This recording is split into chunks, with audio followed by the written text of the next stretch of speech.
500. 31. Rotate.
Hello, oh, just in time. Please tell me I went live for y'all to catch that 319 out of Charlotte. If you haven't already, just smash down the like button for that perfect departure. Whoever that was, probably have no idea you were just caught on camera, but that was awesome. Or some would say that was fucking awesome. Although it looks like he's stalling it out there. Look at that. Look. Oh my gosh, he might have just crashed. Rip. Anyway, hey, we got our own problems to deal with today. What is going on, everybody? Good to see you here in the chat. I am so excited to bring you guys a little pre-release content from JustFlight, kind enough to send me a copy of their upcoming Fokker F28. If you've been following the channel, you've been following me, been hearing any of my recent streams, this airplane is one of the most anticipated for me, along with the A300B4 that's coming out. There is something about old retro jets that I just can't get enough of. And if you were in the Discord, you might have seen me doing some pre-stream setup when I was streaming that. And this airplane is a real gem, and I wouldn't expect anything less from JustFlight. From their BAE 146 series, I say it all the time, it's probably one of, if not the best current add-on in the simulator. And this is going to live up to the hype. So today, I just want to clear the air here real quick. This is my first real flight A to B. I just got off. I'm still in my uniform, y'all. Well, no, I took my shirt off and I had a pair of gym shorts at the office. But basically drove straight from the airport to here, try to fire it up, get some of the flows down just a little bit, just to get us enough from A to B.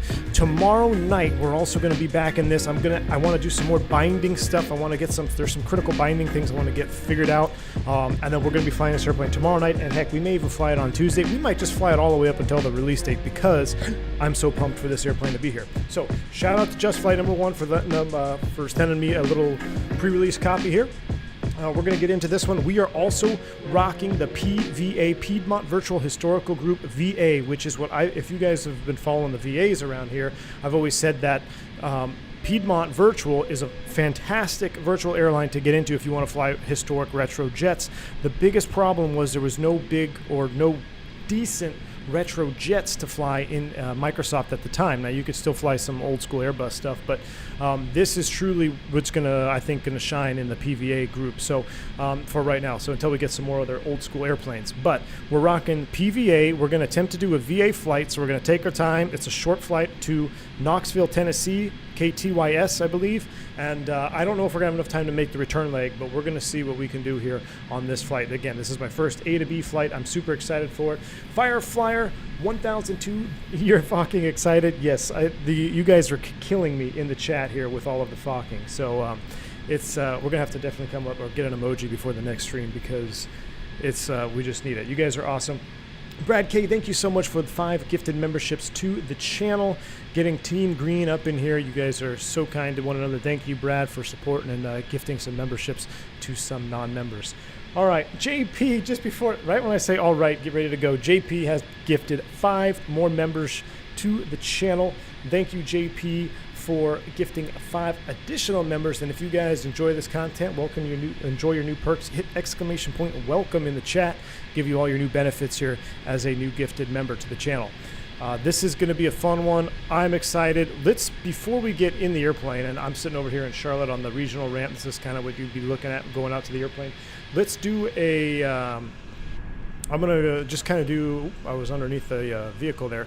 Just look at the external model. I mean, you guys have seen it already. There's been some videos out there already on YouTube. You've seen the screenshots. But JustFlight really does not cut any corners when it comes to the model. I think the modeling is just so fantastic. The way the doors are just hanging down. Everything just looks so good, so sharp. Tomorrow we'll also probably try the 8K cockpit textures. Today I'm just running the 4K as a benchmark to see what it's like, and we'll even bump up the textures tomorrow evening. So Havoc, thank you for the $10 super chat. And he says fucking foo-foo funds for today. Havoc, appreciate you, man. I needed to get some coffee. My wife was so kind. She actually went. She got all the kids in the car. I haven't seen them since 4 o'clock this morning when I left the house. Drove to the coffee shop, picked me up a coffee, brought a change of clothes. That's why I had a pair of clothes here, and left a coffee and some clothes for me in the office so I could do the stream without having to drive all the way home and come back. So so V1, Mrs. V1, true MVP of this stream for sure. It is a cold brew, coconut cold foam cold brew. I already had my straight cold brew earlier today. Let's do this. When is it going to be released? Wind shear ahead. This beautiful airplane is going to be released on Wednesday. I will have some additional information for you. If you haven't already seen it, I would like to pin it here. Once we get into the boarding process, I will pin some information for release date and the pricing, which it's already public. You can probably do it. It probably shows you on the JustFlight website. I'll tell you here right now, just so you know. But this is officially going to be released on Wednesday for £52.49, €64.95 Euro, and $69.99 USD. So right about $70 on the USD mark with 4 variants: the Mark 1000, Mark 2000, 3000, and 4000. And there's some other things, some other documents we'll go over as well. We're going to do that more in the boarding process because right now I just kind of want to go through the systematic setup of the airplane. It's not going to be 100% perfect, but it's going to be my best for our first go at it here on PVA. So, Image Seeker, welcome to Commercial Pilot. Thank you so much for joining the channel. Guys, I'm probably going to miss some membership chats or some milestone chats. If I do, I really apologize. I'm going to try my best not to, but I'm really excited for this airplane, and I really got to keep focused on what we're doing, especially on these birds here that I'm unfamiliar with. Man, it sounds like there's something loud out there. Wow, look at this. Another Airbus landing. That was that guy. Maybe he had an engine failure. Oh, he's doing touch and goes in Charlotte. It's just absolute mayhem out here today. All right, before we get going, check this little, well, you know what? I might save that for tomorrow. But yes, everything is wonderfully detailed, beautiful cabin. And we're going to go in here. We could start the boarding music and everything from here. I'm not going to do that at this moment. We're going to just do a regular cockpit prep, kind of just like we would as flight crew. Tomorrow I got a special treat for you. I'm going to show you a little nifty feature that I absolutely love that has to deal with boarding. So You got your popcorn ready, ailerons into the wind? Awesome. Let's do this. Let's get into this. It's Fokker time. Here we go. Might want to disconnect from VATSIM for better display of the sound skip. Chaos, that's a great point. Can I mute VATSIM? Hold on. Like as far as the aircraft sounds, can I mute other airplane sounds? Because ATC is actually on. Now Charlotte Tower and ground is on, so I'd like to be able to call them. But I'll tell you what, I will disconnect from VATSIM for the moment, and then once we're all powered up, I will reconnect. We'll get our clearance, and we'll take off with Charlotte Tower, because Tower is online and ground. So, guys, I absolutely love the JustFlight 146 checklist system. You guys have seen me use that every single time I flew the 146. The 146 and this Fokker are kind of similar in the way I always like to describe the BAE. It's easy to learn, but difficult to master, right? That's what I typically always say. It's easy to learn, difficult to master, and this one is no different. I mean, you can get in, you can fire it up. There's only a few switches you need to get the engines fired up, and you can take off and fly around. But to do things properly and to really maximize how this airplane runs, you need to take a little bit more time and step through the checklist. The checklists are extremely extensive, even more so than the 146. So we're going to go through right from the before starting APU checklist. Now there's a lot of system tests on here. So one thing that you should know, these older airplanes, even some of the older aircraft that I flew, a lot of the testing we used to do has since been replaced in modern aircraft that all have self-testing functionality. Especially you look at the Airbus, I mean, you power that thing up, everything does a self-test from the flight warning computer. I mean, the only thing we really test on the Airbus is fire. That's pretty much the only fire test we do, or the only test we do is fire. Everything else is self-testing. If there's a failure, we're alerted to that. These old school jets, old school props, old citations, old corporate jets that I flew were kind of like this, where you had to step through and test everything. These tests are functional, guys. I went through one go through of the checklist, every single item, and every single switch in this cockpit, I have not found one that is not modeled and does not function as intended. So again, this is the 4K cockpit. There is an 8K cockpit, which we will try tomorrow for frames. Out of the gate, I've noticed wonderful performance with this airplane. I really haven't noticed any frame issues. So hopefully that will continue to hold true and we can even bump up to the 8K. But I'm telling you guys, the switches in this cockpit, they all sound phenomenal. They're very tactile. You know when you accidentally click one, and they all, I'm not going to say they all work because I don't think I've pressed every single one, but I have not pressed a switch or manipulated a switch that does not have the proper functionality to it. So with that said, let's go ahead, just like the 146, Chaos, exactly. Here we go. We're going to go before start, battery voltage, so up to the top. And you'll probably see me skip some of these, but I'll just explain what I'm doing as I'm going through it here. And this one is very overlooked. You've seen me probably do this on the A300 or sometimes even when I fly the 7.3.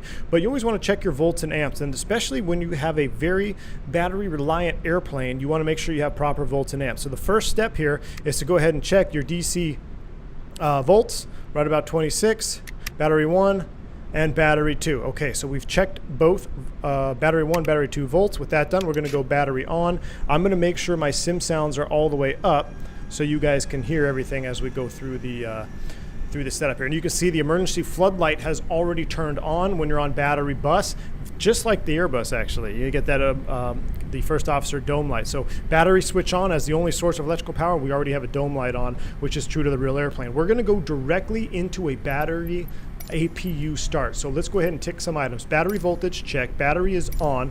APU fire extinguisher warning. We would test that. It's down in the console. It works, I will guarantee you. APU main switch. We're going to turn the main APU power on. Gen 3 is already in the reset and off position. You can see that there. Off, reset, and then APU swear. APU air switch is off. Air conditioning main switches on one on, one off, reset. So basically one on, one off. I think that's what that means, right? I think, or maybe it was over here. Oh, here we go. Off, reset. There we go. Bleed air supply. Done. Okay, so we're unloading the APU before we start it. So now we're going to go in right into the start the APU. APU starter switch is right here. You can see the amps draw on the airplane. Now you can watch the TGT, the RPM. Let's go outside.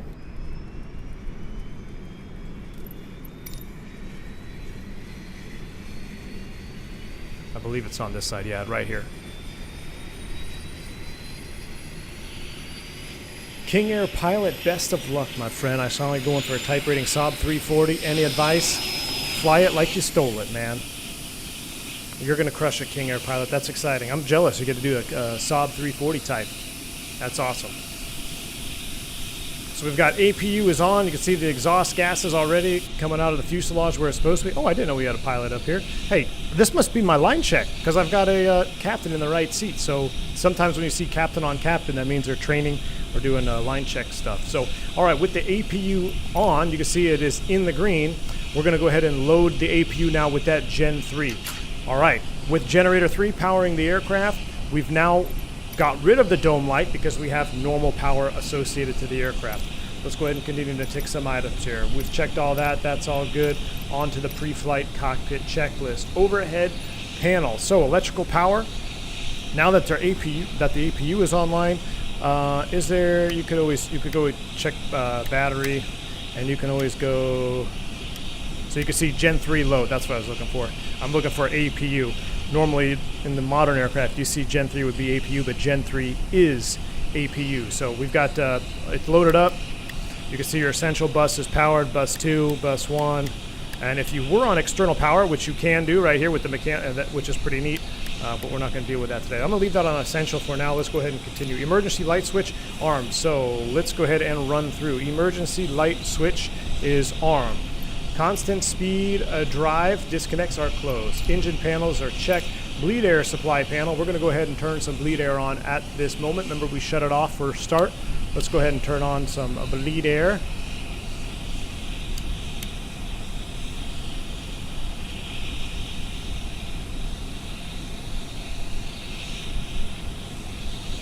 Why didn't that open up?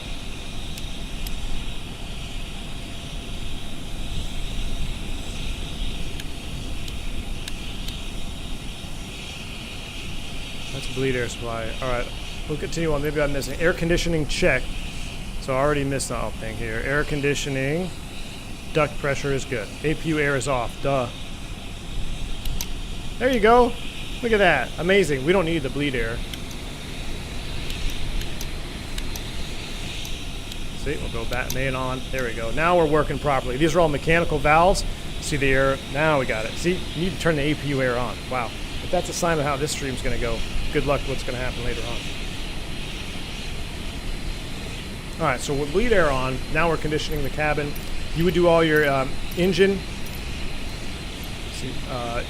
airfoil anti-ice panel, checking all of your anti-ice stuff down here. Now, what's pretty cool is when this is in auto mode, you'll hear these valves opening and closing in flight. I think that's accurate. I have to double check with the manual on that one, but that's one thing I noticed in the pre-stream stream in Discord. I was watching the valves automatically open and close when we were flying around. Pitot and vane panel check, windshield heating. It's off for now. We're going to do all this before start. Pressurization panel, that's one thing we will hit. We're going to hit the magic barrel ref key right now, which puts us right at 29 or 82. And then we'll go over to the pressurization panel. Our cruise altitude, what did I file? 20,000 feet, which is pretty high.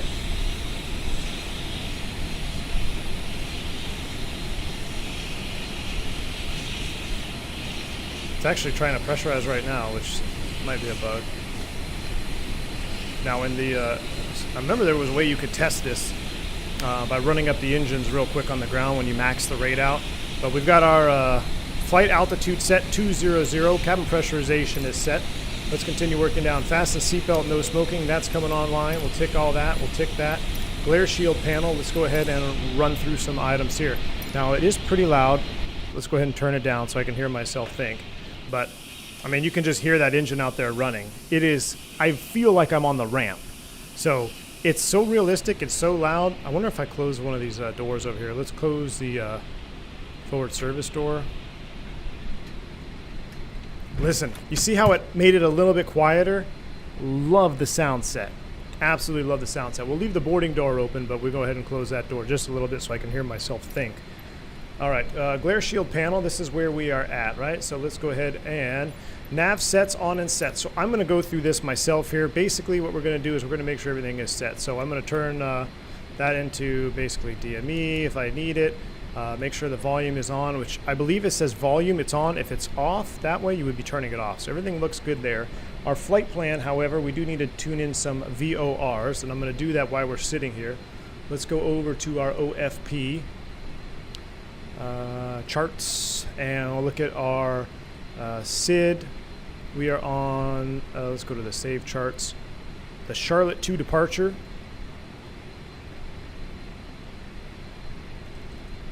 And we need to dial in Charlotte, which is 115.0. Now, I've noticed some bugs with Microsoft Flight Simulator VORs. Not all of them work, but I'm hoping some of these main ones will. All right, 115.0 works. We already got DME. We can see our HSI is already moving. That is properly set up. Let's continue on now. Nav sets, fire controls are closed, which are under there. Fuel shutoff valve indicators, they are open, or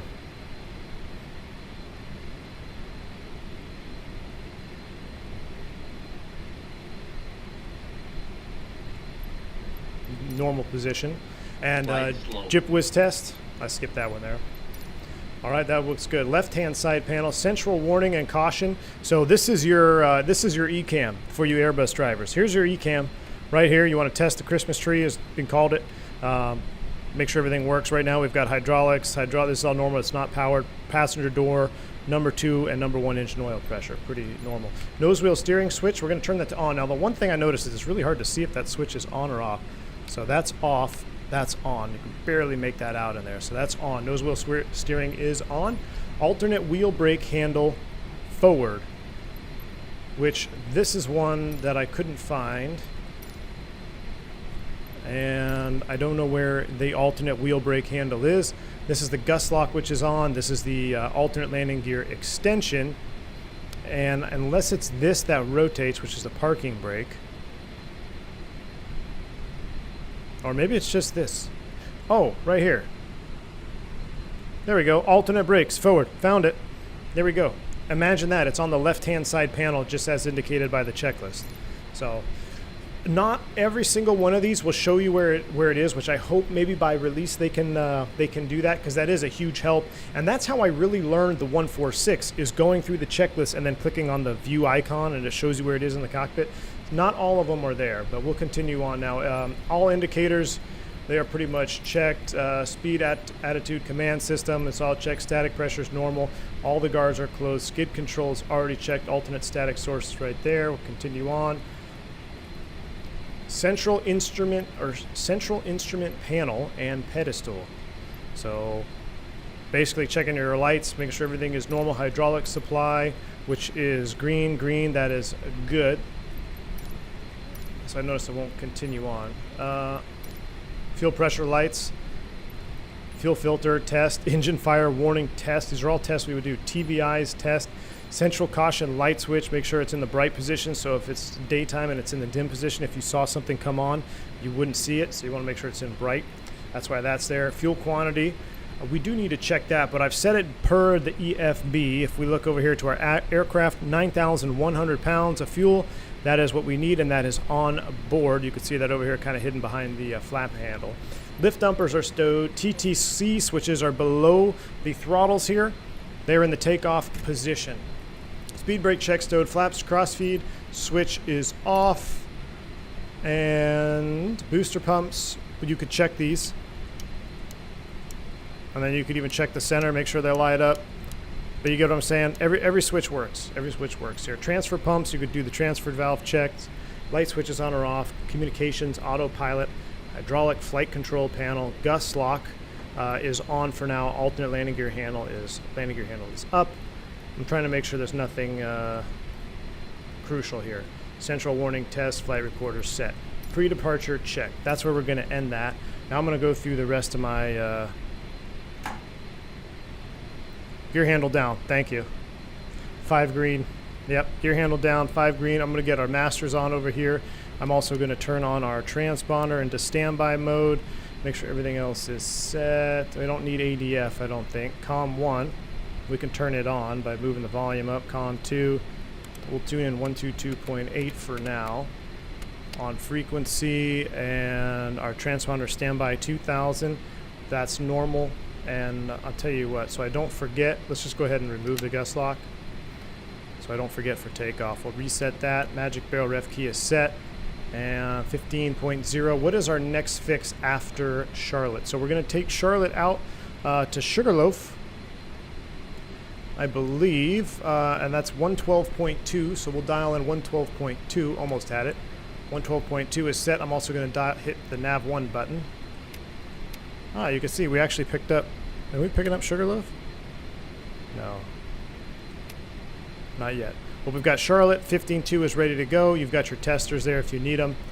All right, that is all set. The top altitude I'm going to set right here. We're going to dial in 200. Departure and arrival airports. Yeah, that's on the right here. So we've got departure and arrival, which is Tyson, and then I also have or Tyson or Knoxville right here. So this is Knoxville, Tennessee, McGee-Tyson Airport. This is where we're going. Now, if I look at the approach to 5, Volunteer will be our next one, VXV 16.4, so I'll keep that in mind. I don't think we have any star file. I think we're just pretty much direct. Hopefully we'll pick up the, there is no star anyway to this airport, which is good. We could check our OFP. Weather right now is going to be important for us. Destination, RVR not available, few at 37. We might have to shoot an approach into here. Overcast 6,000, 299 with an alternate of Hot Atlanta, home of XP72. So everything looks pretty good there. I'm going to go back to my charts page, and we can go ahead and just start the boarding process because we're pretty much at a spot now. Now, I don't have SimBrief working 100% correct, so I just want to see if they're going to bring people out here. Let's just see. I have to get the experimental SimBrief profile for the Fokker, which I believe they're working on one for release, but I'm just curious to see if they'll show passengers come up to the airplane. No, he didn't move to Atlanta, but he's always flying to Atlanta. 21.9 is Charlotte ground. Thank you. I'm going to reconnect to VATSIM.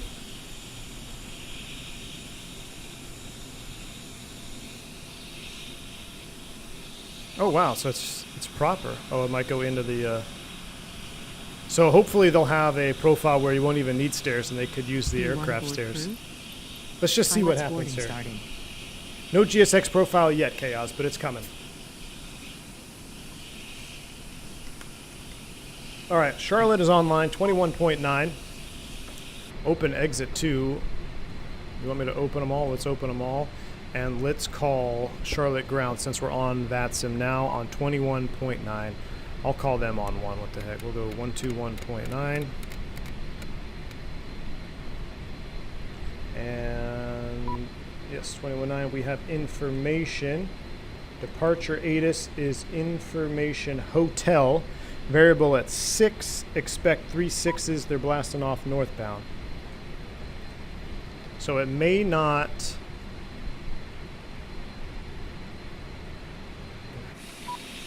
Let me see. Let's go ahead and open these again.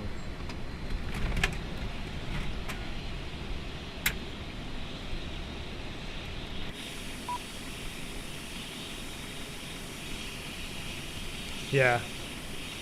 You need to disable the stairs at the gate config. I will. I just was curious to see if they would bring passengers out at the ramp. I haven't gone that far to actually get. Oh, you know what? Look, here they come. Passengers are arriving. Look at this. I'm just curious to see where they go without a profile. This is a pure test right now.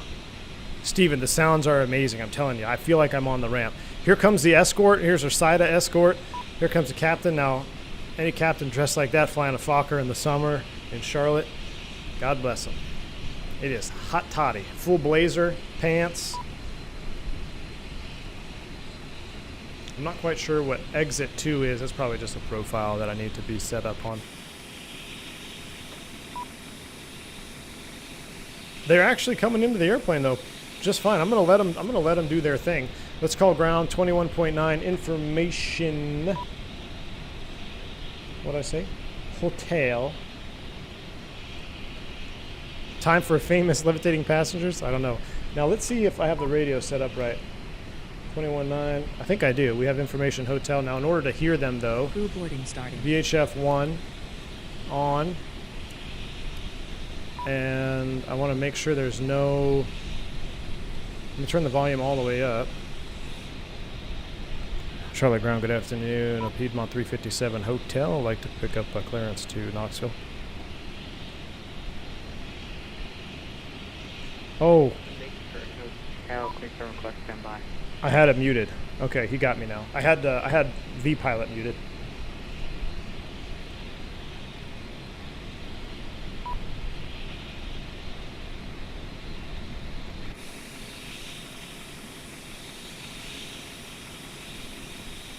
Piedmont 357, we take flight level 180. Yeah, we can take 180 for Piedmont 357. Alright, Piedmont 357, I also have a very flight reroute to give you back ready copy. Ready to copy, Piedmont 357. Piedmont 357, you're cleared to the Knoxville McGee-Tyson Airport via the Kermit 3 departure, direct Sugar Mountain VOR that has filed. Maintain 8,000, expect flight level 18010 minutes after departure. Departure offline, squawk 2611. All right, clear to the Tyson Knoxville Airport, Kermit 3 departure, Sugar Mountain VOR as filed, 8,000, 180 and 10, and departures offline, squawking 2611 for Piedmont 357.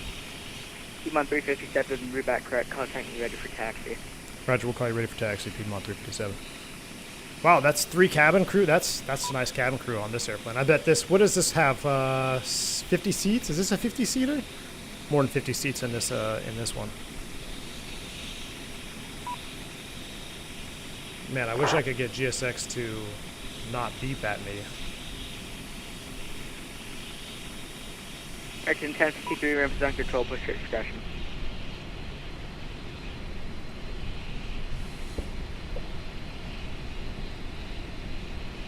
All right, let's put our squawk code in there. Crew has boarded. Boarding started. Squawk 2611. Old school coffee grinder radios. Absolutely love these. 2611, well, I don't love them. I love seeing them in the sim. In real life, coffee grind, I call these the coffee grinders. So you get a frequency change. So let's say we're talking on 1 to 1.9. They're like, yeah, Piedmont contact tower on 15.3. Well, I want to, or whatever the frequency is, what is it, 18.1. So as I read back, I'm pressing down the mic and turning the frequency knobs. But as I do that, I just killed my own transmission to the controller.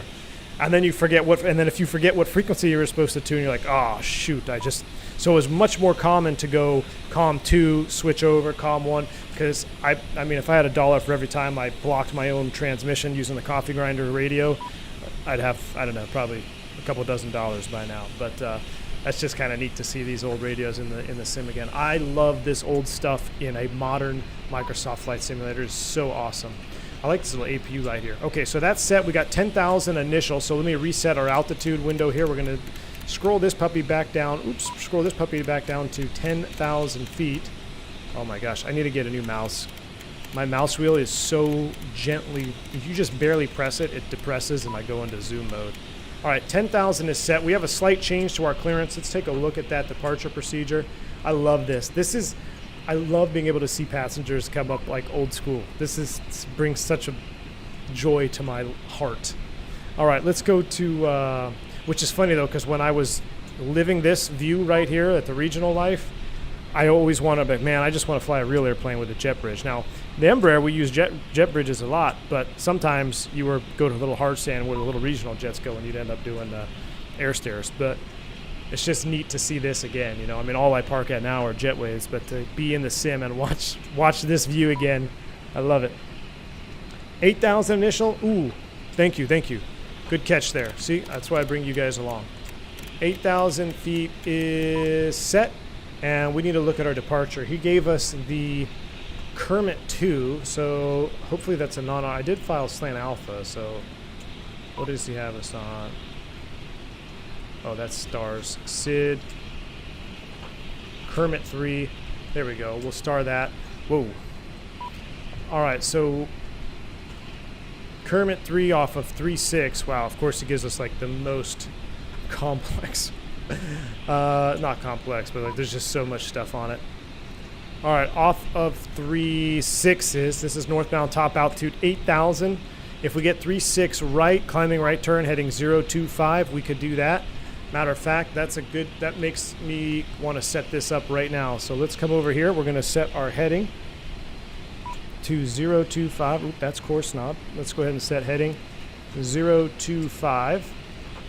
And one other thing that you're going to do in this airplane for departure, it's your flight director is pitch command. So I'm going to set this 5 degrees. I'm also going to set this on heading mode. And you can see now that it's basically telling me to turn right, but at 5 degrees, and then for takeoff, it's a 10-degree climb out. So we're going to bug it for 10 degrees. Heading is set. That's why it's out turned to the right. You could turn this off until we're ready for to taxi out. But everything else looks good. Looking at the chart, he didn't give me a fix. He basically just said Sugar Mountain after that. So hopefully we'll be able to pick it up. Let me look at... Is there an actual route chart I can look at, like a map? Well, I can use no, I don't want to use that. I have to use Navigraph real quick to see what comes after. I might have to mess with GSX here to tell it to stop beeping. Enable, where's the tips? There we go. We'll just mute that for now. Until we get the proper profile, we're gonna... What? It's still beeping at me.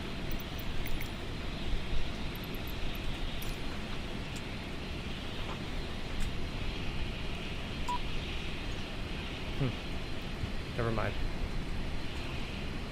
Yeah, exit 2 is bugged. I need the proper profile. That's why it's still going off. Let's look at Navigraph real quick, though, while we're loading up here. Hope it's synced.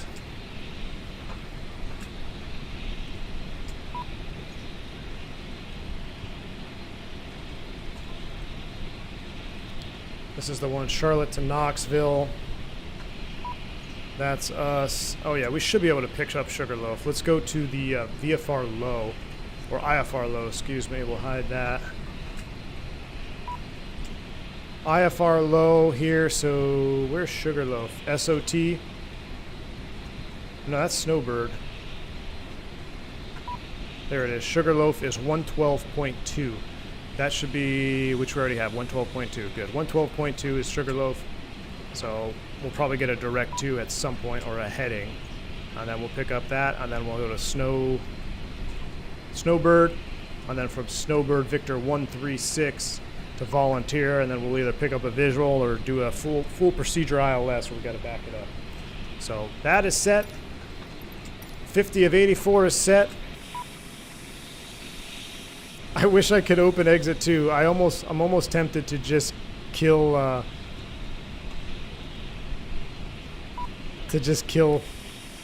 kill it completely.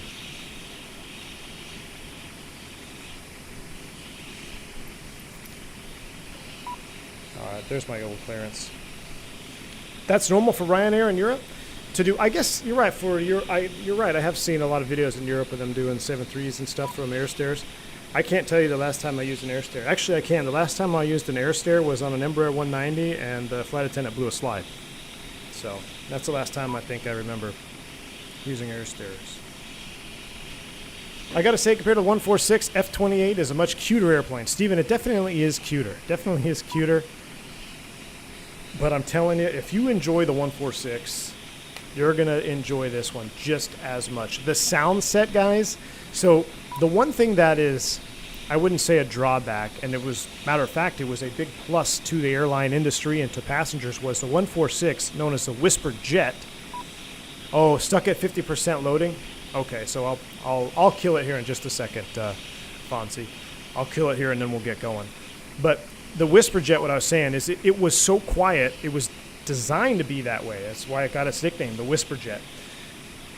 And JustFlight has a phenomenal sound set for the 146. However, it is just that. It's pretty quiet. This puppy, not so much. You can actually enable hush kits, which Piedmont, I don't know if you're in the chat, but did Piedmont have any hush kits? I think that came way later. I think hush kits were a thing, started to become a thing later on, maybe early 2000s, when they really started getting tired of the noise. I'm seeing...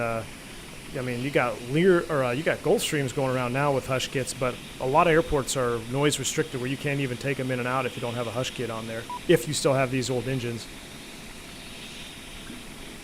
But yeah, phase one, this airplane is really loud, and Just Flight did it absolute justice by making it very loud.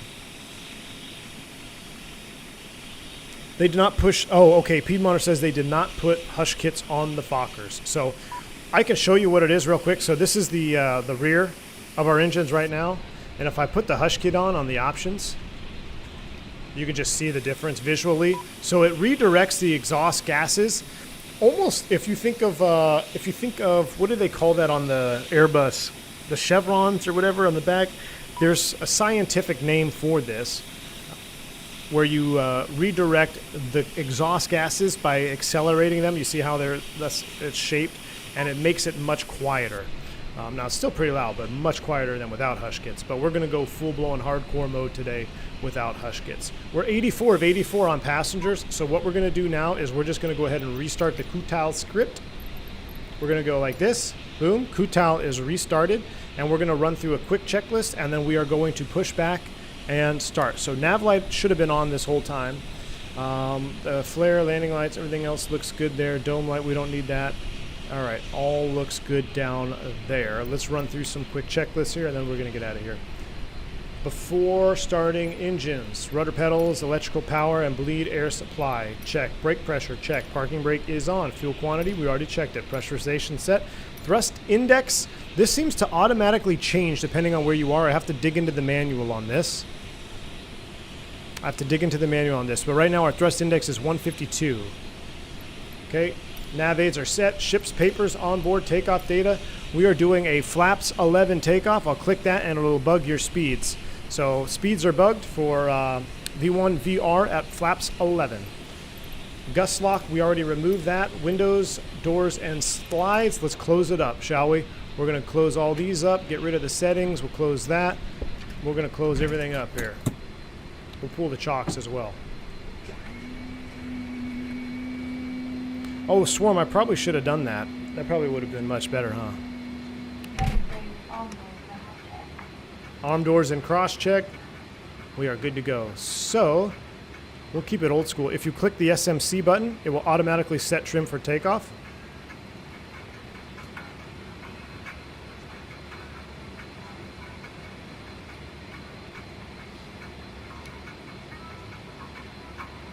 Yeah, kind of funky. I like it.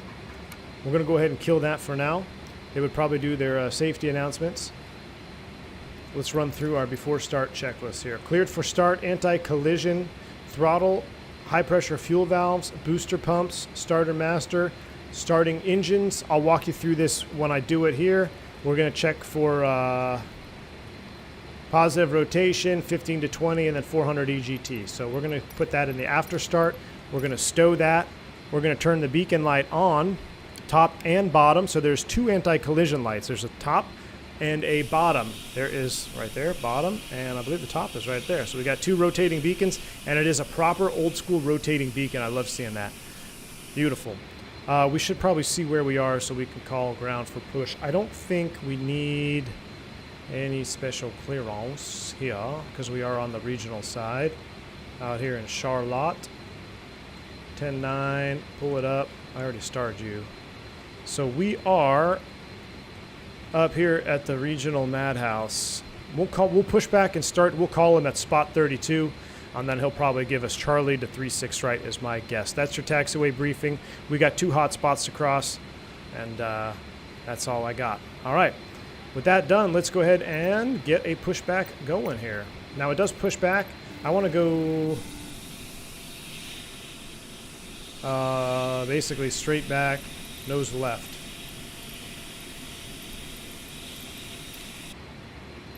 We'll use U.S. Airways regional partners.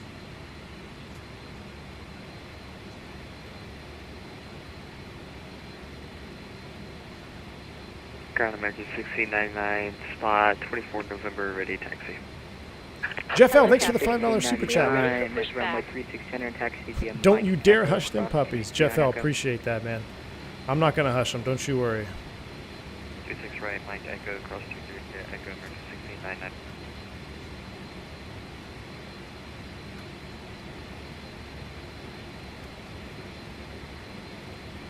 You want us over to 36 center or 36 right? You gave us 36 right originally, Just gonna go do the pin. We definitely need to get that profile. Departure checks completed. Bypass pin inserted. All right, nose wheel steering. I don't know if we turn this off, phase one. The same for all of you. You have departure, by the way. I'm gonna leave it on because I don't think it called to shut it off in the. I don't think it called to shut it off in the checklist. We're gonna find out here real soon. Aviator Nick, gotta go. Wish I could call in sick for work so I can watch live stream. But before I go, hey, no worries, Aviator Nick. I'm gonna be live tomorrow. Don't worry. We're gonna be much more prepared tomorrow. This is more of a first come along with me F28 lowdown. Tomorrow we're gonna get the fancy cameras on and we're gonna be much more proficient. Trust me, because I got a whole another 5 hours of flying, real world flying to do, where I can dig into the manual some more, and then we'll stream tomorrow night. It'll be a Monday night stream. Aviator Nick, thank you so much. Oh my goodness, he just dropped 20 gifted subs. Aviator Nick, appreciate you, man. Maintain 4,000, expect 14,000 when during the Very, very kind of you. Offline, keep clock 5116. Let me pause the alert box. Those who don't have to listen to that. Aviator Nick, massive gifted, 20 gifted subs. Very kind. Thank you, sir. Now, I thought we already closed this. What's going on with this here?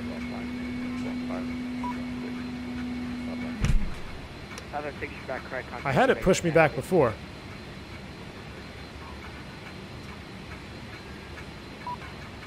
Really? It literally pushed me back before. This is not default to Zobo, no. Well, that's kind of annoying.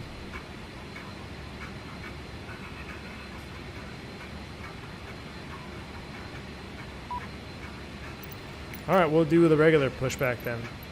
We'll just restart that. I don't know why it pushed me back before, twice. I had 2 successful pushbacks. We'll use the manual pushback though. Let's go. Brakes released. 556, runway 36, direct taxi to Delta. We're rolling.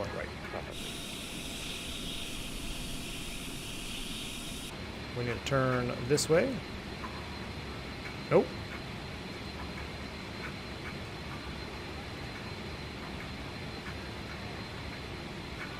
Take it easy, Aviator Nick. Thank you for the massive super chat, my friend. Appreciate you. We could stop here. Brakes are set. And now we need to turn off the music again. The flight attendants got excited.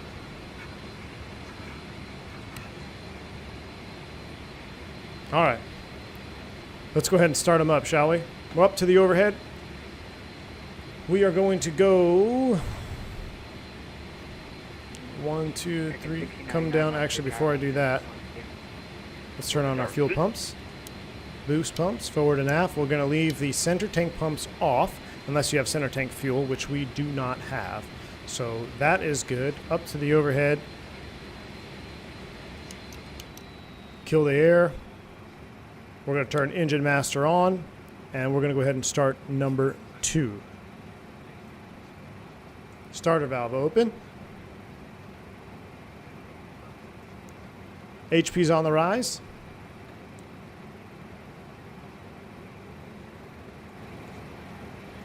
Now we're going to introduce start fuel. I believe, is this ignition? And then at 400 EGT, we're going to go to run. Over tower.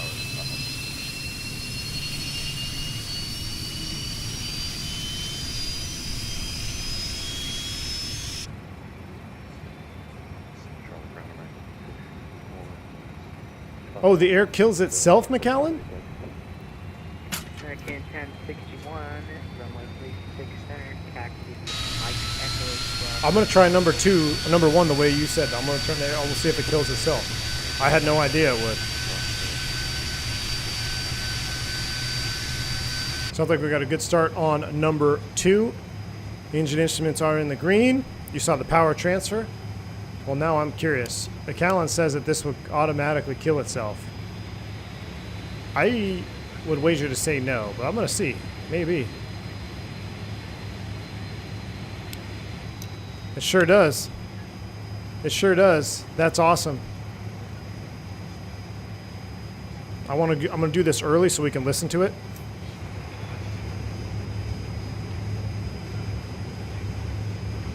Hopefully it doesn't hot start. Benny, happy Sunday to you. Ooh, there was a light off. You hear that? I was talking. Benny, happy Sunday to you, man. Thank you for the 31 months of support. Phenomenal. Thank you so much, man. Glad to see you. Hope you're well. I hope you're excited to get a little Fokker action. Waiting for 400 EGT. Or TGT, technically. There it is.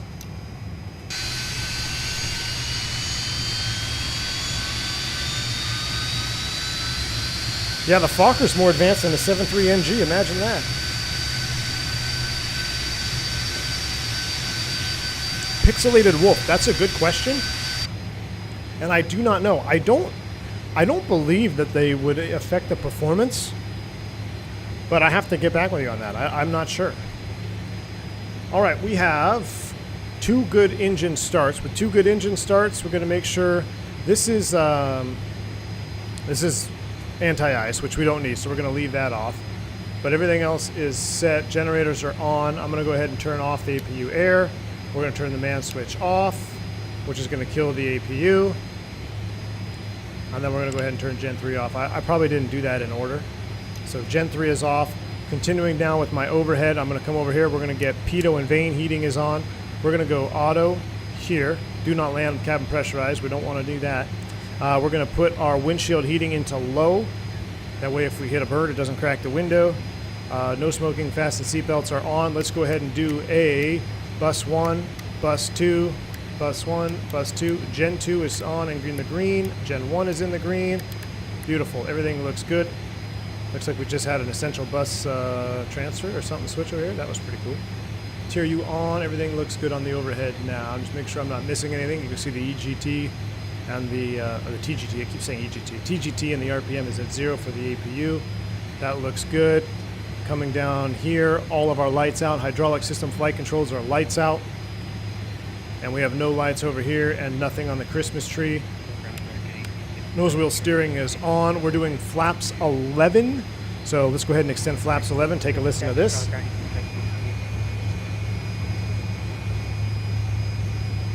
I love the flap animations. Oh yeah, engine start master. I'm normally better than that. Engine start master off. And now we can run through a checklist here. And I don't know if I'm supposed to hit CG trim before or after. So CG trim is set. If you press that button on the EFB, it will automatically set your takeoff trim. Let's run through a checklist before we get out of here. After start, central warning, cautions are lights out. We'll go ahead and tick you. HP fuel valve levers. They are open. I don't need to keep looking at them. Fuel pressure lights are out. Igniter lights out. Starter valve lights out. Start master off. Generators out. Or generator lights. Gen 3 is off. APU air. So it's supposed to be APU air, main, AC and DC we check. Engine, anti-ice, auto, or on. Windshield heating, low. Pitot vane heating, on. Hydraulic supply is checked on. You can see everything is in the green. Electric pump switches off. Guards closed. They are. Flight control lights. They are lights out. Flaps 11, set and indicating. Taxi checklist. Flight instruments, check and set. We'll get the flight director before takeoff. Trims are set. Coal tank indicators black. Right here. Flaps 11 degrees. Crew briefing is complete. Lining up checklist. Brake temps, APU off on. Lift dumpers arm, which I got to remember how to arm these things again. I think you press this little button right here. Flight controls will do that. Hydraulic pressure check, yaw damping, we'll get that, and transponder. For VATSIM purposes, let's turn it on right now though. Let's go on. Hopefully he can see it. Altitude reporting is on, and we're on. I'm going to leave the lineup checklist there. We're going to tell him we need a minute or two at the runway when we get down there. Let's see what he wants to do for taxi. We're going to go to charts, and we are, I think we're at Charlie 12, right? Or we're Charlie 11, which is basically spot 8 on the pavement, which doesn't match this at all. So we're going to say we're at 32, ready to taxi. Current ATIS for departure. We'll double check. It is now Information Hotel, same as before. Let's give him a call. I'm going kind of hide. I'm gonna hide this behind there. That's perfect. There we go. Now you get maximum juice view. Charlotte ground, Piedmont 357, hotel ready taxi. We're at 32. Piedmont 357, runway 36, center taxi to Charlie, full length runway 23, Echo. What? I'm sorry, can you repeat that for Piedmont 357? Piedmont 357 to be runway 36 center via Charlie, full length runway 23, Echo. 36 center, Charlie, 23, full length, Echo to runway 36 center, if I didn't say that, Piedmont 357. All right, I obviously haven't been to Charlotte in a while.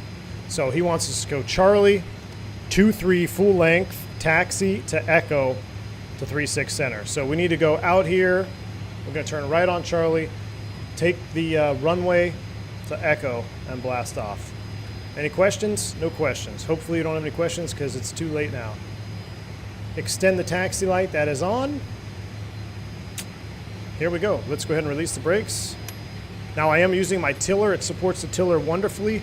I'm gonna set that camera up for you guys tomorrow.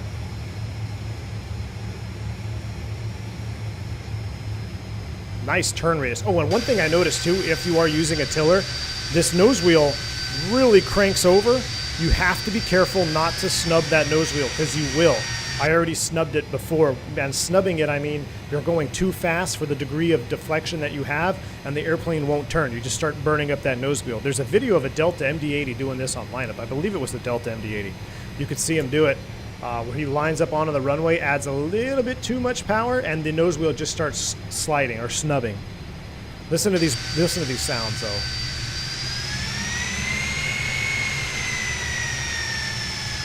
And you got to remember these turbojet engines, non-turbo fan, when you manipulate them, you need to be very careful and not be a throttle jockey because you can overboost them and you can damage them with aggressive throttle control movements. So kind of brings you back to the piston days or turboprop days or fixed shaft turboprop where you need to kind of really monitor how fast you are putting in power or taking out power. The only thing I can relate that to would be an unprotected, unrated N1 mode in Airbus if you lose your FADEX, which I've had that failure, ironically. Unprotected mode, where it basically turns your Airbus engines into an unprotected turbojet, although it is still a turbofan. But this is a straight turbojet. That is why it is so loud. There is no bypass air. And if you look in the engines, you'll see that those stator vanes aren't rotating. So you'll see these, it's kind of really hard to see here, but JustFlight did a fantastic modeling job of this. So you'll see a bunch of vanes, which are called stator vanes, or inlet guide vanes is another term. Basically, it allows air to go into the engine nice and uniform. And then behind that is the actual compressor section. Cross runway 23 on the other side, monitor channel 9.1. Guys, if you haven't already, smash down that like button for JustFlight because this airplane deserves the publicity. I've said it before on the 146. I feel like it's the most underrated airplane in the sim, and this one I don't think it would be able to ignore this one anymore. And honestly, this one might become my favorite over the 146. Even though I love having 4 engines on the 146, this one it's even, I don't know, it's just got something about it. I can smell this cockpit, you know? I sit in here on the stream with you guys, I can smell this cabin. And we're also going to try 8K cockpit tomorrow, because right now frames are really good. V1's probably been the biggest seller of the 146s. I just love the 146, man. I think it is such a good airplane. And it's, like I said, it's easy to learn, difficult to master. And I think I'm going to set up my 737 Throttletek thrust levers for this too, because you really have a lot of range of throttle. So I think I'm going to set up my Throttletek to be the power levers on this one. No unprotected Fokking. Peyton, yes, you can break the gear that way. I'm trying to test something here. So if I go, yeah, so that's pretty good. So you have I'm doing full right on the rudder, so the nose wheel steering is working as intended. You can't really steer the airplane if you have that turned on the iPad, which I do, meaning I have a separate tiller source. Hopefully FO skip Taco Bell today. Pac-Man, you're not lying, man. You're not lying. I feel like we're absolutely ripping down this runway here.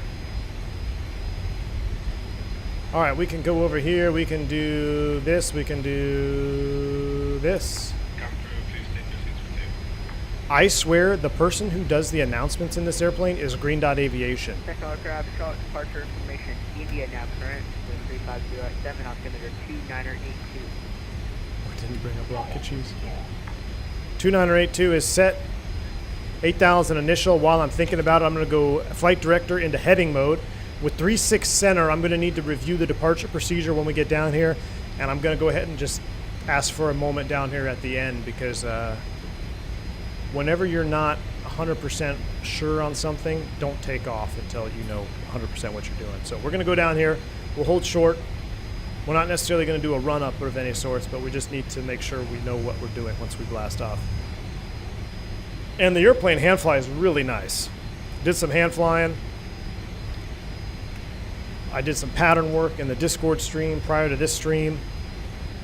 I tried to side slip it in, that full configuration to get down, almost accelerated stalled it, which is pretty neat to see. Yeah, that hump's not there in real life. Nate says, I wish I was in VOR to VOR stuff. Any tips to get into VOR stuff to fly this? Nate, I will probably remake a VOR video for this airplane, but if you look on my channel, I have a short, I think it's like 20 minutes, VOR tutorial I did in X-Plane. Now, it's in X-Plane, it's in the FlyJSim 732, but I used that airplane because it had a very universal set of VOR receivers and indicators, which would apply exactly to this airplane. And I didn't just do a video in X-Plane. I have overlaid charts, I overlaid SkyVector, how to get courses, and that would be where I would start. But if you still want more information, the more comfortable I get with this airplane, so maybe by tomorrow night, or maybe even by, let's see, Tuesday, I will be able to slow down a little bit more and show you how necessarily, or how to fly the airplane with VORs a little bit better than just kind of doing it on stream. Now, I haven't done a flight A to B yet, so let's hope I can do it. Flies nice Denzel style too. It sure does, Peyton. Yeah, we did go a little Denzel on it. All right, 3.6 center full length. I'm going to go ahead and stop here. Boop. Let's set the brake. First things first. Let's get the airplane. Set up. So I'm going to do kind of what I remember. So yaw damper is going to come on. Arm the lift dumpers. Gotta love lift dumpers. This is just a basically a map mode right now. We can go ahead and turn you on, put you in map mode. The radar, remember, there is no real way to get proper weather radar yet, so that's why that's just going to show map mode. Piedmont 357, do you need a run up? Yeah, we just need about 2 minutes here before we're ready to go. Roger, let me know when you're ready. Copy. All right. So let's run through this. Brake temperature is checked. APU is off. Lift dumpers armed. Flight controls are checked. Hydraulic pressure checked. Yaw damping switch is in. Transponder is on. Landing lights extend on. After takeoff gear, lift dumpers, RPM TGT, landing and flare out light switches. Where is that? Landing and flare out light switches.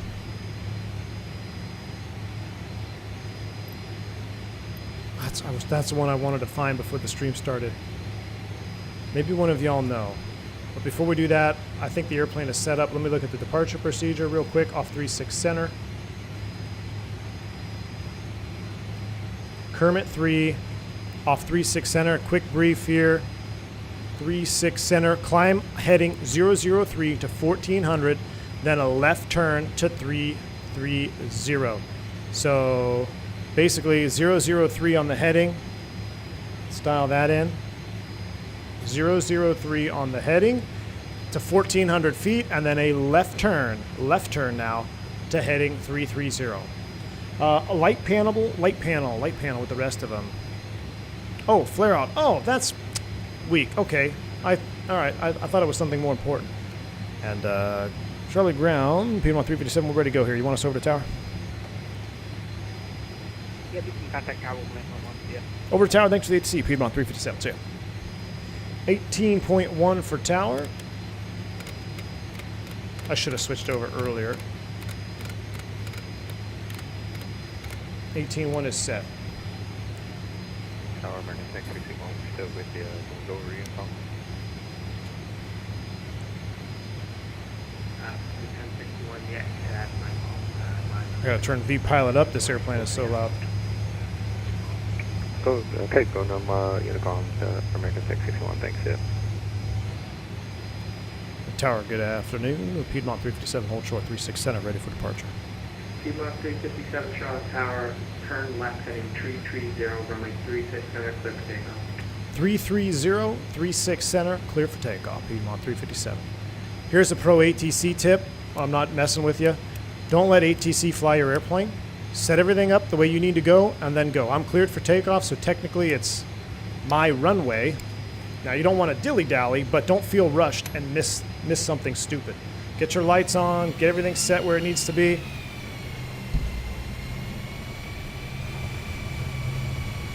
Just let me double check that gust lock, because that would not be good. Gust lock is off, okay. Billy B16, sounds are giving you good vibes? Yeah, man, they give me good vibes too. The sound set on this airplane is awesome. All right, we don't have a true yoga button, but we're going 100% thrust on this airplane for takeoff. So if you are a member, let's spam that chat, get it blue, smash down the like button. First things first, smash down the like button. We're helping out JustFlight here. You're not helping out me, you're helping out JustFlight. You smash the like button, JustFlight gets into the algorithm, and they're going to be very appreciative of that. Secondly, turn the chat blue with yoga. And we're going to do it half outside, half inside, because I need to be able to see my gauges. So here we go. Chat is blue. Clear for takeoff. Left turn 330. Enjoy the departure.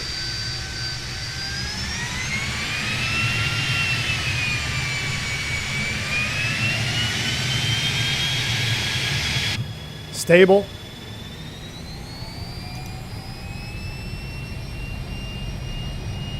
Power set. 100% power set. God bless America. That is loud. 80 knots.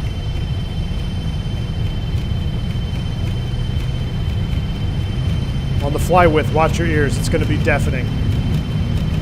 Rotate. Up we go, 10 degrees. Nice and easy. Positive rate, gear up, fly width.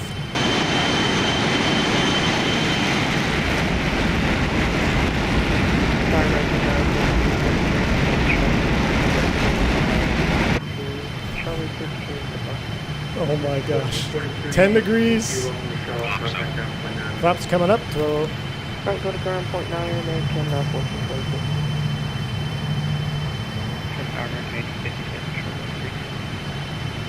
We're getting 257, we're getting 257, turn left heading 330, wind 36 around 7, runway 36 center, clear for takeoff. Left turn heading 330, takeoff 36.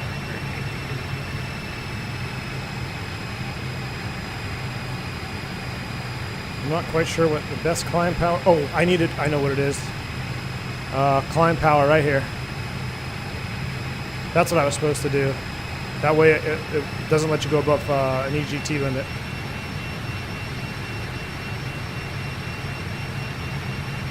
$10 degrees, we're trimming it out. Flaps are clean. What?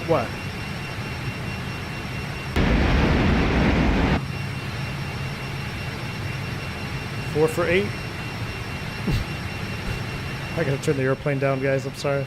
It's just too. I can't hear myself think. Beautiful hand flying. I'm gonna keep trimming it out here. I could theoretically have the autopilot help me out here. Let's try that. Let's go. Piedmont 357, you're climbing out of my airspace, no further ATC is built. It's available. Frequency change approved. If you want recommended heading 280, enable direct Sugar Hill. Copy that. Over to Unicom, Piedmont 357. And was that 280 heading towards Sugar Hill, or can I get one towards Sugar Hill from you? Yeah, the 280 was towards Sugar Hill. 280 towards Sugar Hill. Over to Unicom. Thanks for the ATC tonight. Piedmont 357. See ya. Is that V1? Allegedly. What's up? All right, 280 on the heading. I'm still hand flying, so 280. And what I can do is I can actually go nav 2. We're not picking it up yet, though. So I'm going to go back to nav 1. And then what I'm going to do is I'm going to spin my course around. There's 748, but we're going to scroll you up. Our top altitude was 180. Still hand flying right now. American 1867, you're also climbing out of Mayor. And we'll go 122.8 over here. Or 122 nothing. I'll fix that when I have the autopilot on.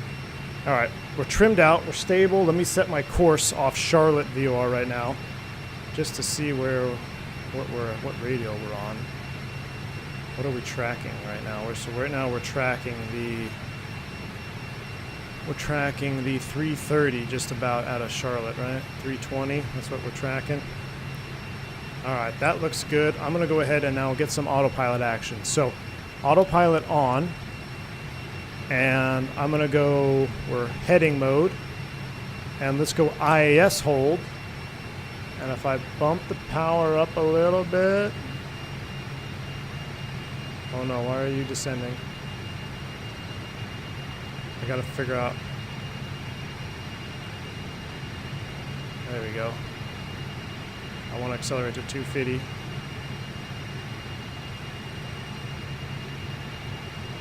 So on speed is right there. I don't think it really likes IAS hold all that much.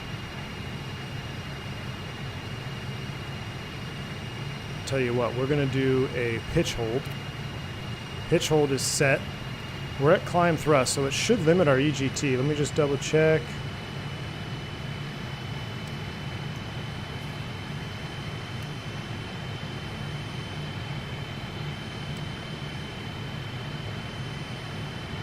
That looks good. We're at 10,000 feet. Let's go ahead and turn these off. Boom, boom, boom, boom. Retract everything here. Turn that out, and we'll get all the lights off there. Everything else looks good there. We're pitch hold heading mode, waiting to pick up Sugarloaf on nav 2, 112.2, which I'm hoping we will pick up at some point. This heading should get us approximately in the area. All right. Dan Land, thank you for gifting that subscription, membership. Appreciate you. Very kind, my friend. Who picked that up? Ailerons into the Wind got the membership. Very kind of you, Dan Land. Thanks for the support. And Ailerons into the Wind is happy to have that. No failures implemented yet, so it's just full send. Well, I'm trying to figure out. Now, I think I have this bound. So when you're in pitch hold, you use this to control the pitch of the airplane. And then that's independent of the flight director. So really, I could set my flight director command bars right about there. I use a what do I use for rudder pedals? MFG crosswinds.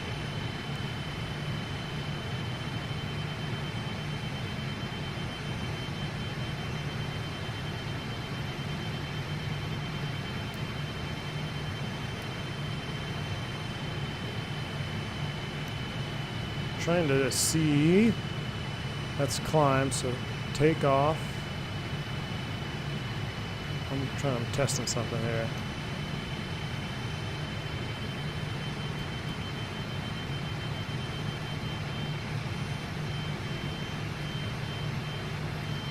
Yeah, cockpit door is still open, of course.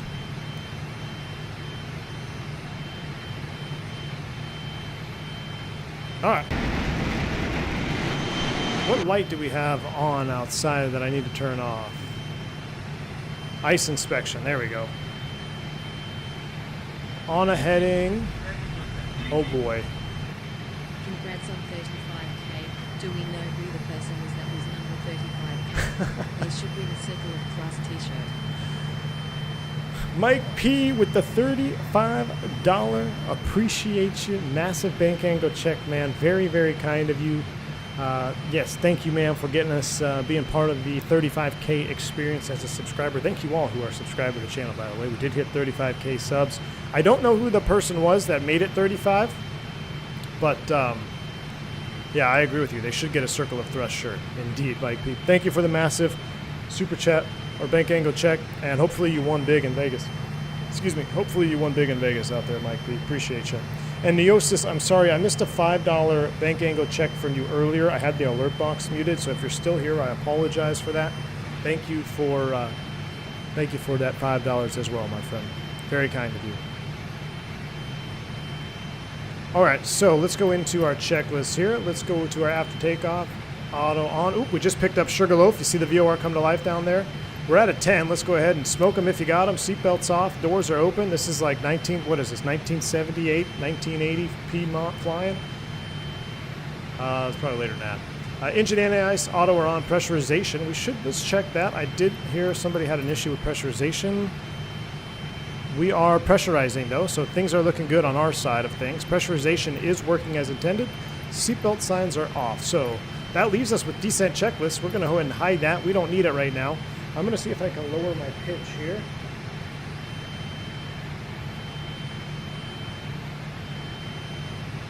I'm using my Bravo autopilot buttons. I'm just curious to see if they are bound to work. Doesn't appear so. Unless I put it into IAS mode, which if I do IAS hold, no, I don't want to do that. I just like pitch. Let's just come back down. Let's go ahead and lower the pitch. I wonder if I can bind that. Lower the pitch a couple degrees there. Enjoying F28? Dan Len, absolutely, man. I'm absolutely loving the F28. This is quickly going to become one of my favorite little short hop airplanes, no doubt about it. It's got its own personality. It's a heck of an airplane. I need to go ahead and lower this before we stall though. So let's go ahead and pitch command nose down.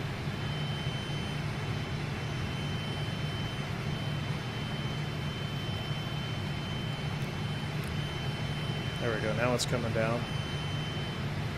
Oh, it went up to 18,000 feet. That's what it was. Altitude, hold on for the flight director. This is very similar to the 727.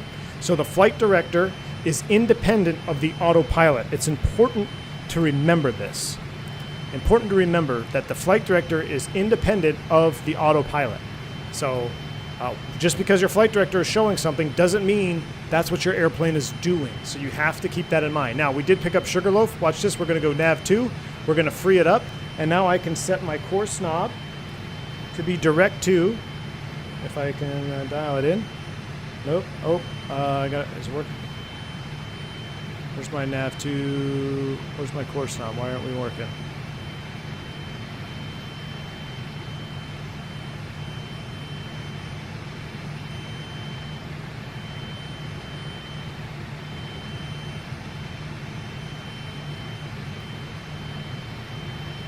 Okay. Let's do this then. Let's go 112.2. 112.2, which is Sugarloaf. And now, there we go. Now I can move it with my honeycomb. I want to go direct to. Right there. We're centered the needles. Now we're going to go to beam, which is the old school for VOR LOC. VOR LOC is indicated now. VOR LOC, we're 18,000 feet. We'll set standard 290902. And the airplane is accelerating. Let's go ahead and bring the power back now to a nice cruise setting.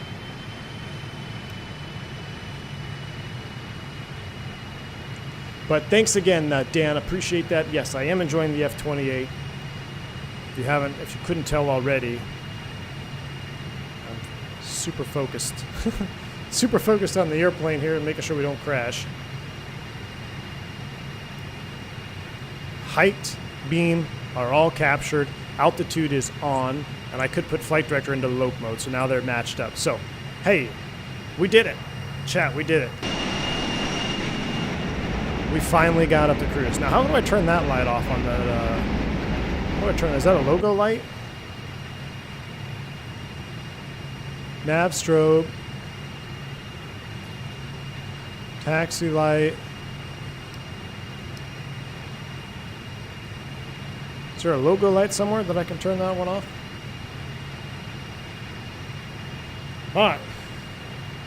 I tell you what we're going to do. We're going to bring the power back even a little bit further. Is there a sound setting? Not there. Let's go aircraft. Settings, gauge refresh. So you can't put a GPS on there. You guys were asking about that. Logo lights. What if I turn that off? Does that... Are they hardwired? Well, I'll be damned. I think they're hardwired. I'm going to turn off the logo lights. Alright, we have maybe 10 minutes to hang out and chat. It's on the MCP.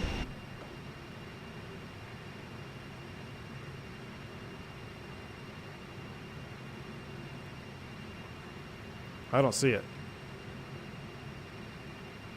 Logo lights on the MCP. I think you guys are lying to me.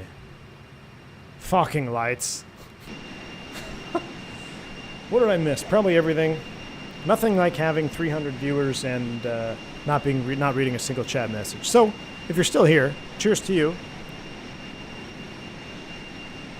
Steven, I know, don't put GPS in it. AKA Random Pilot, have a great idea. My dad flies this plane in his company. Great to see you again. That's awesome, Random Pilot. Maybe turn the logo light checkbox back on. Let me turn it back on. Maybe we found a bug. Remember, this is a pre-release build, so logo lights are constantly on. There's got to be a switch somewhere. Oh, I need to turn this off as well for landing. That is off. 9 miles. All right, after Sugarloaf, we are going... This is an aircraft, honestly, I wasn't expecting to like and want, but seeing all the videos makes me want it. Orion Vic. Well, I'll tell you right now, you're going to see it a lot on this channel, dude, because I absolutely am in love with it. 284 outbound is what we need to chase, and then after that, it's Volunteer, which is 16.4. So I will put 16.4 in the nav 2 so I don't forget. 16.4 is set. Volunteer. And what I say, 284 outbound, which we basically are at 279. So 5 miles to clear over, and then we're going across. British Aviate, Kuwait struggled with this yesterday. Pre-release vids are nice, but it'd be more useful if y'all learn the plane first. Out. See ya, Dave. Don't let the door hit you in the Fokker on the way out. I don't think we're struggling. I'm struggling to find the nav light, so that was my only struggle. That and can't open door 2 because it doesn't exist on the current profile. Oh, the nav 2 course. Yeah, no, I saw it up on the... I know it's on the MCP, but I was trying to get the course needle to change with my honeycomb binding. That's what it was. I couldn't get it to change with my binding, so... Children of Magenta, yeah. This is a great way to meet the Fokkers. It is.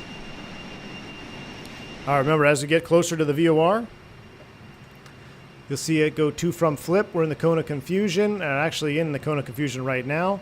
So now we can dial in 284. We'll see how it does trying to... Oh, it lost the beam. So when it loses the beam, it defaulted to roll mode, which is correct. And then so we got to just kind of heading us over to the right. A little bit of heading to the right. And heading. To the right we shall go. We'll intercept the beam, and then we'll continue to track outbound. Yeah, you can just switch the navs back and forth, which I have to do, but I have to preset that course too. Because if I don't preset course 2 and I switch to nav 2, it'll just go to whatever course it is.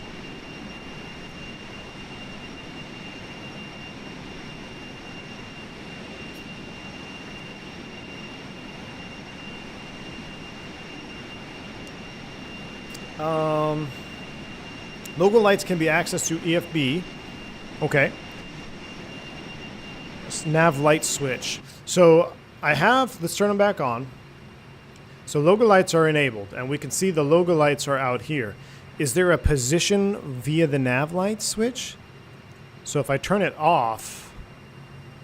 Oh, interesting. So they're tied together.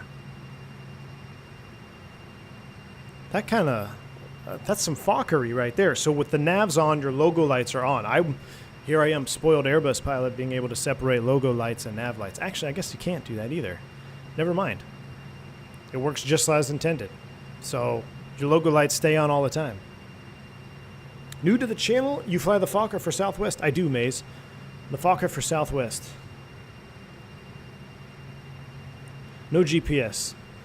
Does this plane deep stall? Have you tried it? Yes, I've tried stalling it, Mark.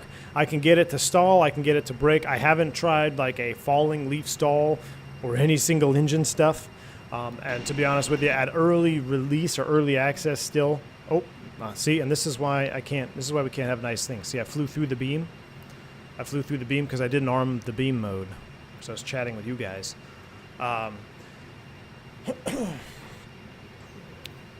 I haven't tried deep stalling it, but we did mess around pre-stream in the Discord stream, and I tried slipping it down because I was high and almost crashed it into the water. So, not recommended. Always repping the colors, yeah. Cyclone, had a look in the manual. Glad to help. Cyclone, appreciate you. Thanks. Yeah, I've got the manual up here next to me, and I'm gonna do some more. I did a skim through it here, just to get the basics down. All right, 15.4. And then, are we getting nav 2? We are. Actually, I'll tell you what we're going to do now. We're going to go right to 16.4. So I'm going to go 16.4. Oh, you know what? How about this? We're in heading mode. 16.4 is where we need to go. I'm going to dial the course for 16.4 on nav 2. We're going to dial this around. We're going to go direct to volunteer. And then I'm going to use nav 1 to get set up for the approach. So we're going to go beam mode on nav 2. And this is what Chaos, this is what you were talking about. So beam mode is captured now. Remember, this is not coincident. Flight director is completely independent of the autopilot. This is the one thing that is going to crush a lot of people when they first get this airplane. You must, if you take one thing away from the stream, it's that the autopilot and flight director are independent systems. On the iPad on the treadmill and heard you were looking for the 35K sub.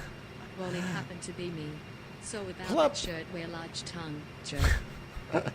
Plup, thank you for the $15 bank angle check donation, man. Yes, you know what? It probably was you, and I appreciate it. Thank you so much, man. You wear a large? All right, well, we'll have to get some T-shirts out, my friend. We'll get some T-shirts out. Thank you so much for the support, and good job getting on the treadmill, man. I was supposed to work out when I got home today, but instead I was like, we got to fly the Fokker. There's no time for working out. We got to fly the Fokker. So, all right, I'm going to resync my heading bug here like so. We're tracking direct to Volunteer, which is 62 miles away. We also need to kind of look at how we're going to set up for an approach. Let's get an updated weather just so we're not caught by surprise. METAR, refresh. Knoxville, Tennessee says 310 at 7, 10 miles. So 310 at 7.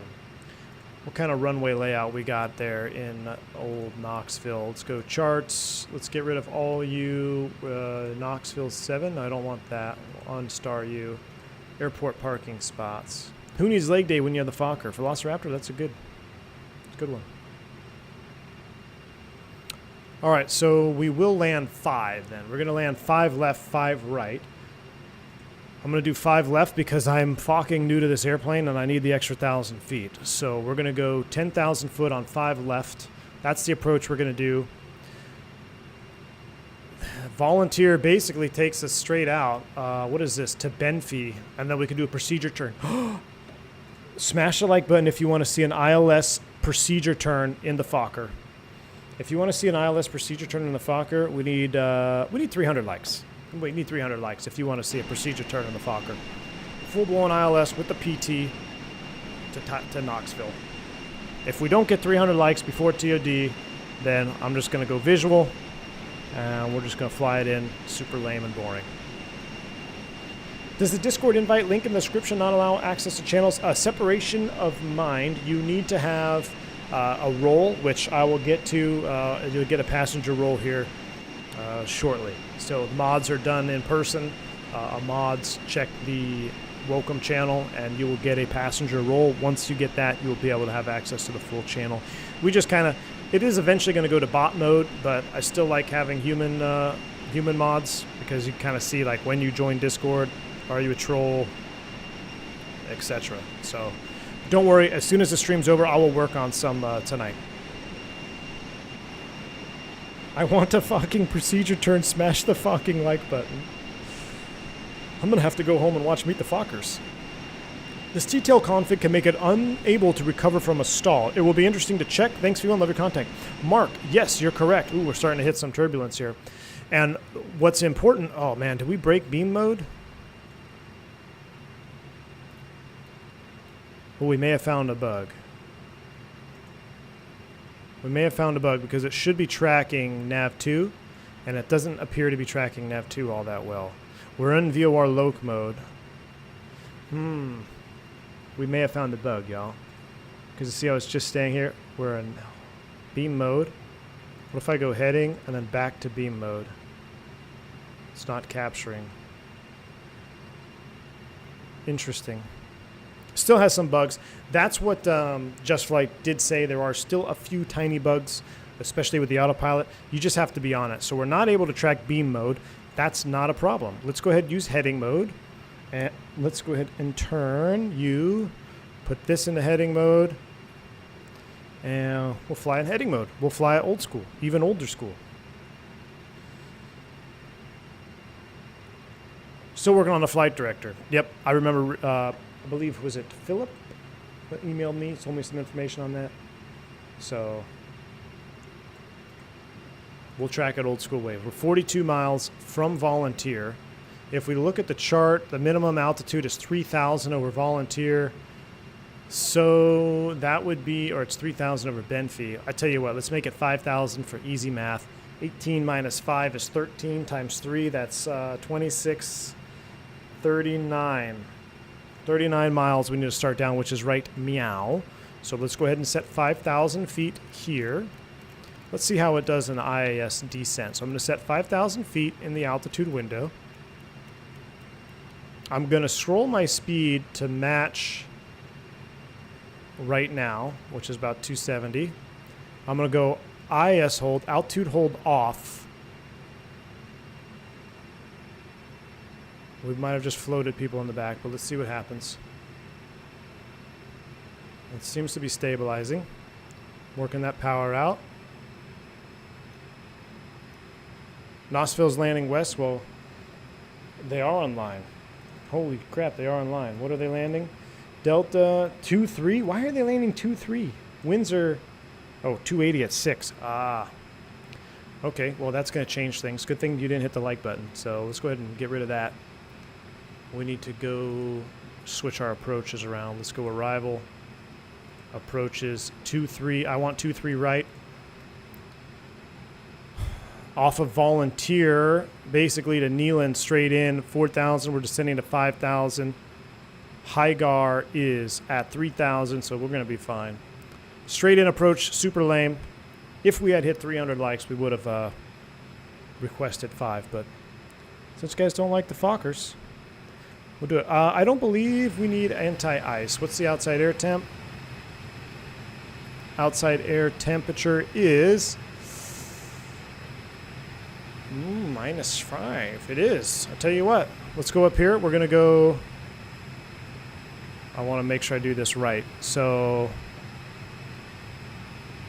man on. You can hear the engine. You hear the engine do that? So that's on. I'm going to leave it in auto, though. So if I leave it in auto, it should do it by itself. But you hear the engine lose a little bit of power? That's pretty neat. That's because it's getting demand. There we go. You hear it click? Look, it's on. Look, now this is going to shut off. I'm not doing anything. So this is what happens when you're in auto mode.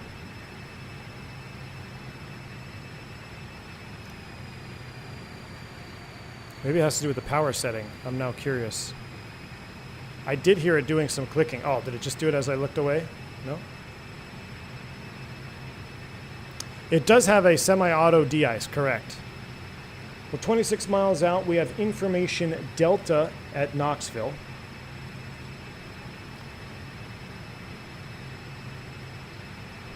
Let's get flight recorder up because I'm going to want to see this one.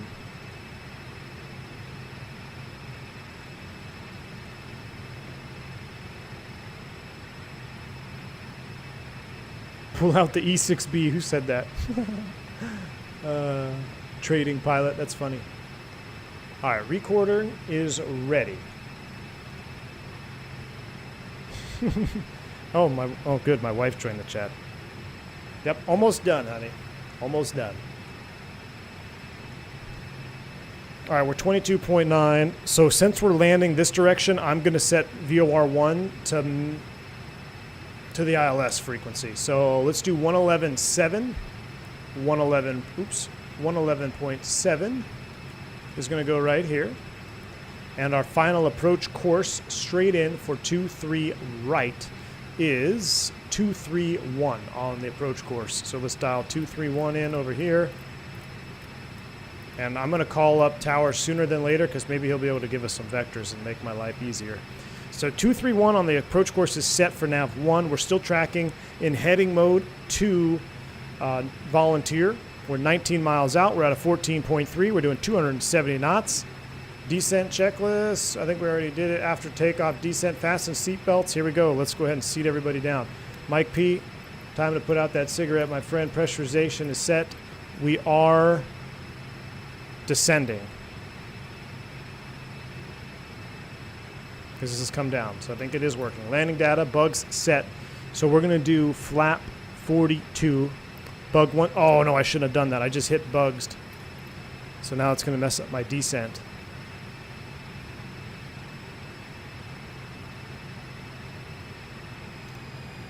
Tell you what, we're going to go pitch hold.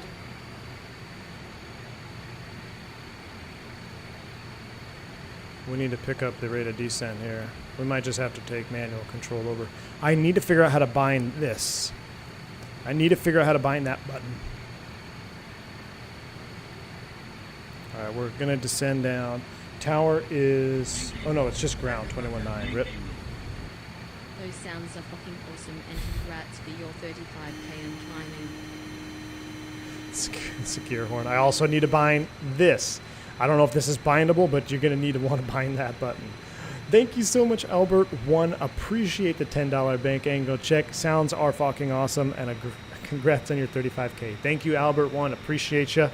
We got to get in a lot of Fokkers this week because once we start the tour, we got a super long haul coming up, and then there's going to be some fun island flying, and it's going to be a fun tour down under. So we're getting in our Fokker flying this week, and then we're going to start the tour on the 35K celebration. Can't thank you all enough for subscribing to the channel and getting us there. Do you recommend the Leonardo ND80 for Microsoft? Depends on how much you like money and how much you like the Leonardo. If you hate money and love MD-80s, then yeah, I recommend it. If you don't really love MD-80s, you're just kind of thinking about it, and you really love money, buy the Fokker. It's more fun. No, in all seriousness, though, I want to try the latest update from Leonardo because I hear it's done some nice things. All right, after crossing Volunteer, we need to track, or actually, no, we're going to be high. Shoot. What's Nextland? That's at 4 miles. We could hold over at Nextland. We're 6 miles. Inbound course is 233. So we need to hold. We need to hold anyway. Really? 233 is the, that can't be right.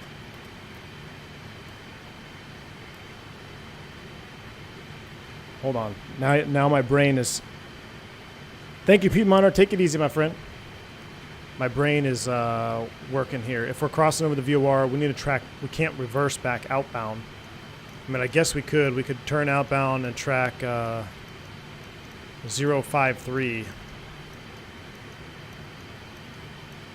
We're going to have to do that.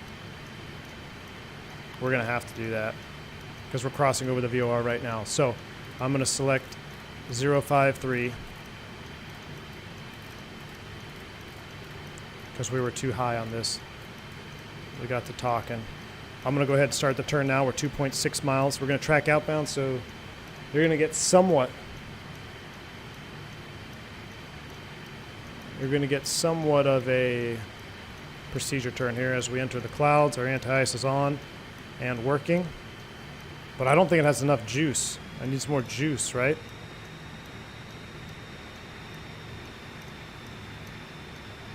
All right, we're turning outbound.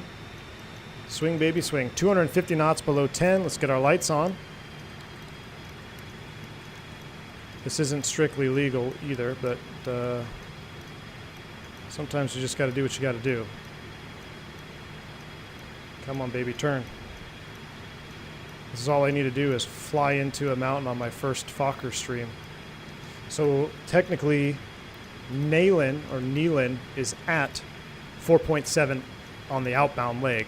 From there, if we just do kind of a somewhat parallel, we can continue outbound for another 3 or 4 miles. But she doesn't really like to turn. I was hoping she would turn faster.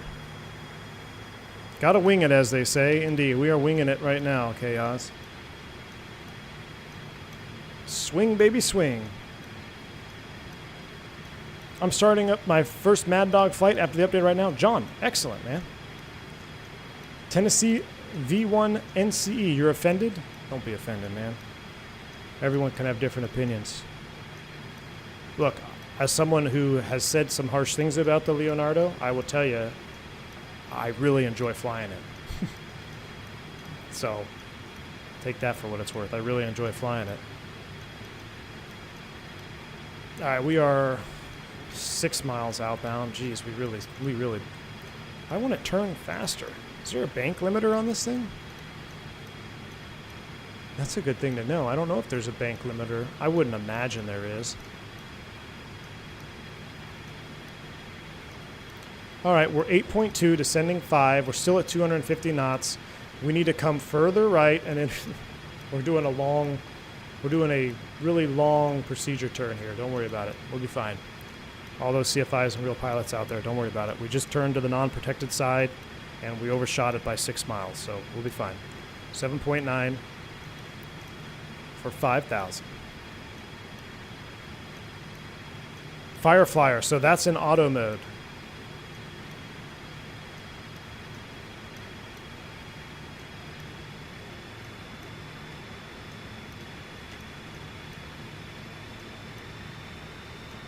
It does feel different to you with the new MD update, Alex. I'm very curious to see how it handles. I don't even think we need anti-ice anymore. It's hot out here. Yeah, we're plus 18, so we don't even need it anymore. So we can go ahead and turn off the anti-ice.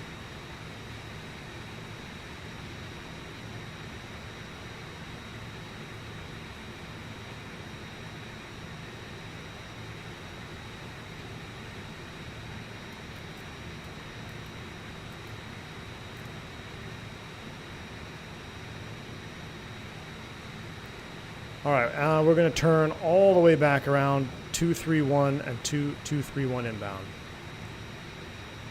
So matter of fact, let's go ahead and do that now. Let's spin it because we're at 12 miles. So we're going to spin you all the way around. I'm going to spin in 231 or, yep, 231 on this course.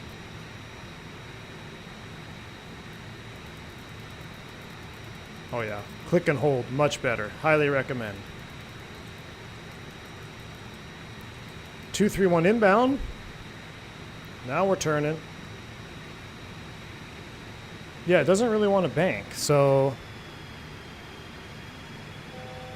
there's the altitude alert, 1,000 to go.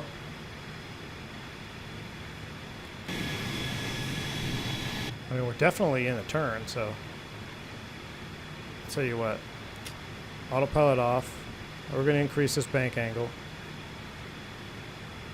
I need to slow down a little bit. We're doing a little bit more than 250 now.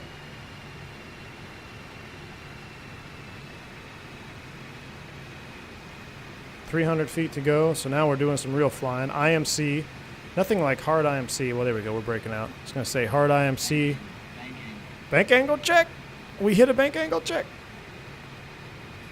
on the first flight.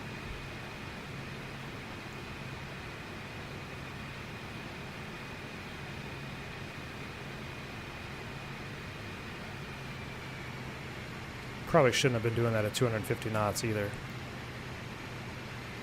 All right, there we go. There's an intercept heading, basically 5,000 feet. Ooh, that was nice. I rolled out and then wanted to climb a little bit. That's a good flight model characteristic. That's true to real life. You can practice your steep turns. I'll tell you guys that. If you do your steep turns, you get 45 degrees of bank. As soon as you roll out, you got to anticipate the airplane wanting to climb because you're getting double lift vectors when your wings level. When you're in a bank, you're killing the lift on one wing, so you're not getting as much total lift. As soon as you roll out, you have more total lift. Airplane wants to climb. Not to mention, if you added trim, then that will also hurt you. Yep, I know the speed brake is out. I'm going to keep slowing down here. I'm going to actually keep descending too. I know I set 5. We can go all the way down to 2,400 feet. I'm going to set 3 for now. And honestly, we probably could switch to, well, I don't think I'm picking up the Loke yet. 111.7 is the Loke.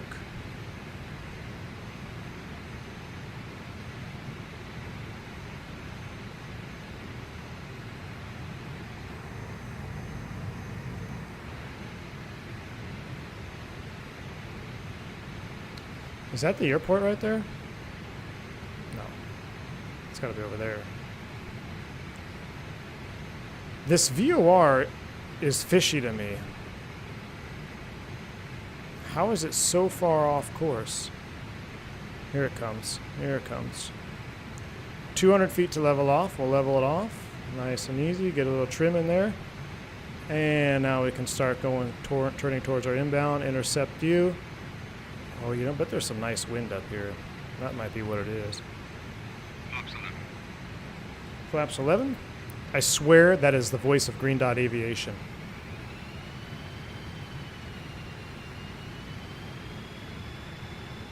All right, we are finally established inbound 6 miles.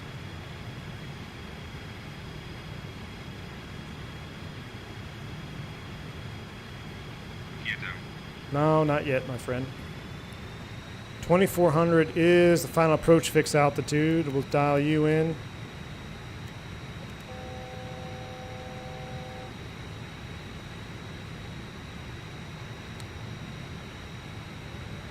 We're 4 miles from Volunteer. I think we're still a little bit far for the ILS to pick up. 111.7. Let's just see. Nope, we got it. 111.7. Our ILS is there. Well, now this would be something. I want the autopilot to fly, or I want to hand fly it, but I'm really curious now. Hold on, I want to go autopilot on, pitch hold. Let's go height hold. Beam. I want. Okay, don't descend on me too much now. Let's dive in down to 2,400. I'm doing an autopilot test here. I want to see how it handles. So we've got crossbar activated. We got the localizer armed. There we go. Now it's leveling. It just wanted to dive down. Let's go gear down. Let's start the recording. We definitely have a nice crosswind here. Speed brake is still out. We stow you. Run through this. That's all done. Approach check. No smoking. Altimeters, anti-ice, landing lights are all done. Final. Down check. Skid control. I don't know where that is. I forgot. Brake pressures are green. Lift dumpers are armed. Flaps will set full. So we're pretty much good to go.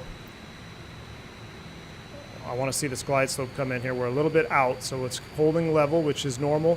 We'll go flaps. I think we'll go flaps 11.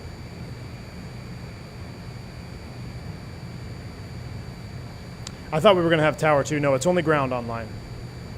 Migs, just in time. Welcome, Migs. Yeah, this is our very first look flight. Oh, wow, we lost. Good thing we're on the ILS because we just lost visual. 2,400.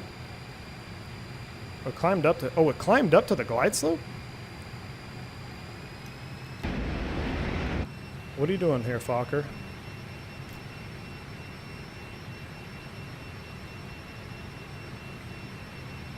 Interesting. Nope, now it's got it. Now we're coming down. Okay. When in doubt, hand fly it. A little funky behavior there on the glide slope.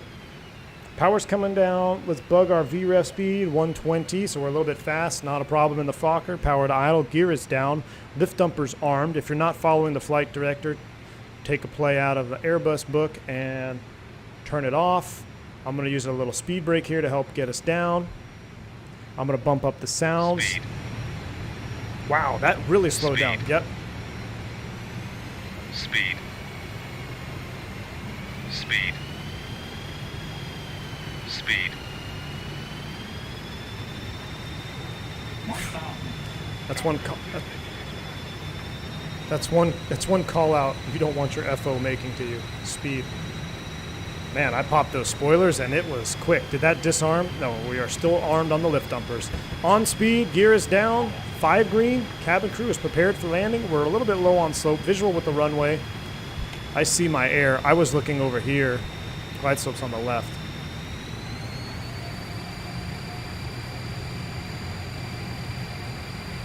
A little bit low, correcting. This is a new airport. I haven't even looked at it since I threw it in the community folder. It's a freeware, Knoxville, so we're going to see it together for the first time. That also might explain some funky glide slope behavior. She's very draggy. There's our 2 whites, 2 reds. On speed. On path. 500 feet stable, clear to land.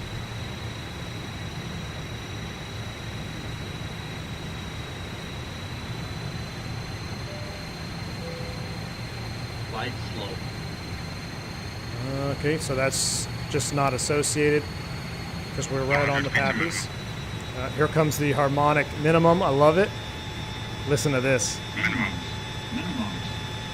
That is so old school. There's your minimums. 2 whites, 2 reds. We're looking good. We got a really interesting checkerboard here. There's a fix for that. I'll have to fix that. Nice crosswind. 40, 30, 20. Straighten it out. Don't hit the wingtip. Ooh, might have been a little firm. Ailerons into the wind. Get those lift dumpers out. Nice and easy on the nose wheel. Wow, we got a nice crosswind from the right.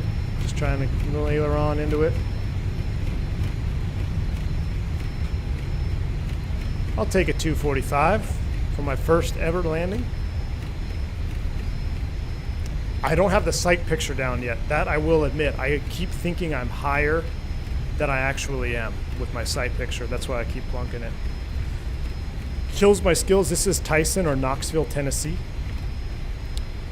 And this is a freeware airport that I downloaded from the FlightSim, and there is a checkerboard fix that I saw, but I didn't download it. I really wish I did now because I do have what's called the checkerboard bug. So I think overall it's a decent scenery according to Peed Monitor. Remember, here we go, nice and slow before you get on that tiller. Oh, there we go. Oh wait, hold on, we had it. Oh, dang it, I had it on. I guess when the switch is closed, it's on. Dang it. There we go. Look at that look at that nose wheel turnover though. Very nice crosswind handling. Thank you, Stewie. Could have been better. If I'm being 100% honest, I ran out of aileron authority because if I went any more, I was going to start doing this thing. Hitting my mic. That's just the downside of having a yoke in front of you. I have to raise my mic up. I would have been able to get that wing down a little bit better. But here we are. We're crossed. Let's go ahead and clean it up. Stow that. I'm going to stop the recording. Flaps are coming up. Let's watch this flap retraction here. I love the look of the flaps on this. I'm getting kind of a 7.2. I know it's nothing like a 7.2, but I'm getting some 727 itches scratched flying this airplane. Maybe that's why I love it so much. Yeah, so Napalm, that nose wheel steering switch, I'll show you here why we're nice and straight. So there's a name for this design, but basically, oh shoot, ground's online. Rip, sorry, dude. I'm sorry. I pulled a Mike P there. I just started taxiing without talking to anybody.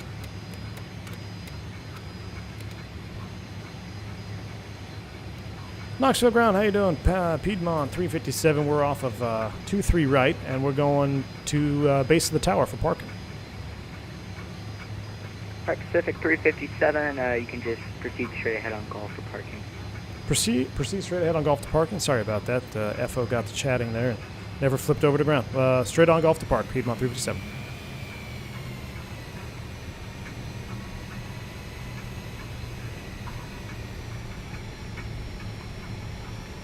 Anyway, so this switch, when it's guarded, it automatically pushes it to on. So if it's off, so I would imagine you have it off for landing, and then you just flip the guard down, and it will automatically move the position of the switch to on.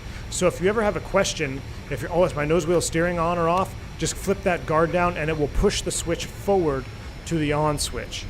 It's gonna drive me nuts, but there's a little name for that. I don't know if it's an official term, but there is a name for that. So if you have issues knowing if it's on or off, keep that with you. The music threw you off? Yeah, that's the flight. That's the cabin music back there. Gosh, I love the textures of this airplane. Just Flight is crushing it, man. What we're gonna do, we'll take it over here to the tower. We'll do air stairs. I won't do a full deplane, but we will shut it down because I just want to see what it sounds like. And then we're going to watch the replay. I'm watching vid back. Thoughts on this Fokker? MiGs, 10 for 10. There's a few bugs which Just Flight's aware of, specifically with the autopilot flight director. They're aware of those few little items. Obviously, this is still pre-release, but if you're like me and you like old school retro jets, or you just want a challenge because you're tired of being a child of the magenta line, 357. This airplane. The content today. Your view is amazing. Thank you. That's very kind of you. Appreciate it. Thanks for the ATC. If you want to mix it up, this is going to be your bird. I'm telling you, it's going to be your bird. And I think it's, honestly, I would say the workload is a little bit less than the 146. But let's try something here. Let's go, but yeah, MiGs, 10 for 10. I really am loving it. And I'm not just saying that. I hope you can tell in my voice that I really, truly am in love with this airplane, this style of airplane. All right, let's try ground power hookup. Let's go external power here. Now, what's interesting is external power on. How do I get that to show? What? I've now switched to ground power. Did you see that? You see it flick? This is a mechanical on switch. I followed the line. I'm like, okay, why can't I turn that on? I need to turn Gen 3 on, which is essentially your APU and ground. So with that on, let's go ahead and shut down the motors.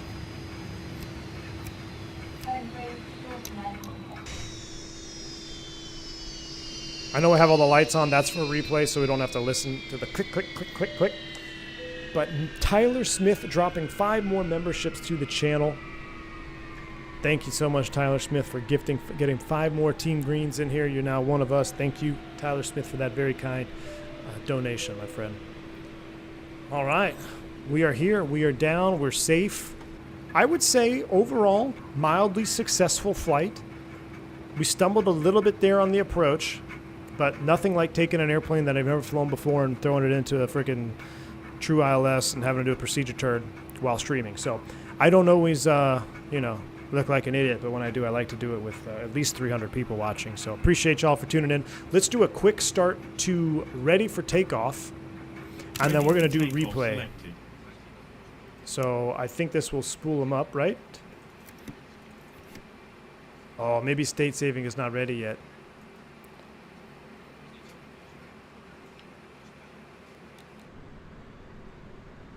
Oh yeah, it is. It's starting. I think it's starting. We're going to do ready for takeoff, then we'll watch the replay. Nice preview. First-time planes are always very fun. See you later. Napalm, thanks for stopping in. Take it easy, my friend. She's difficult on approach. It was a great landing. Thank you. I want to see it. We're gonna replay this landing here. Jeff, now you're gonna have to buy it. We're gonna have to do some Fokker parties. Because imagine seeing like 10 or 20 of these little Fokkers around on VATSIM. That'll be awesome. Migs dropped 5 memberships to the channel as well. Migs, very kind of your donation. Appreciate that. Mark Cortez, Pierce, Brian, Saffron, Chad, Constantine, all have received memberships. Appreciate you, Migs. Very kind. James Minton, you're out of here. See ya. Zach Lewine, see ya. Kyle Ferris, see ya. I'm going to watch the replay and then we'll be out of here. I'm going to throw this into replay mode. I'm going to pause that. I'm going to get rid of VATSIM. Peyton, take it easy. I will schedule this. I'll have a stream scheduled up hopefully by the end of tonight.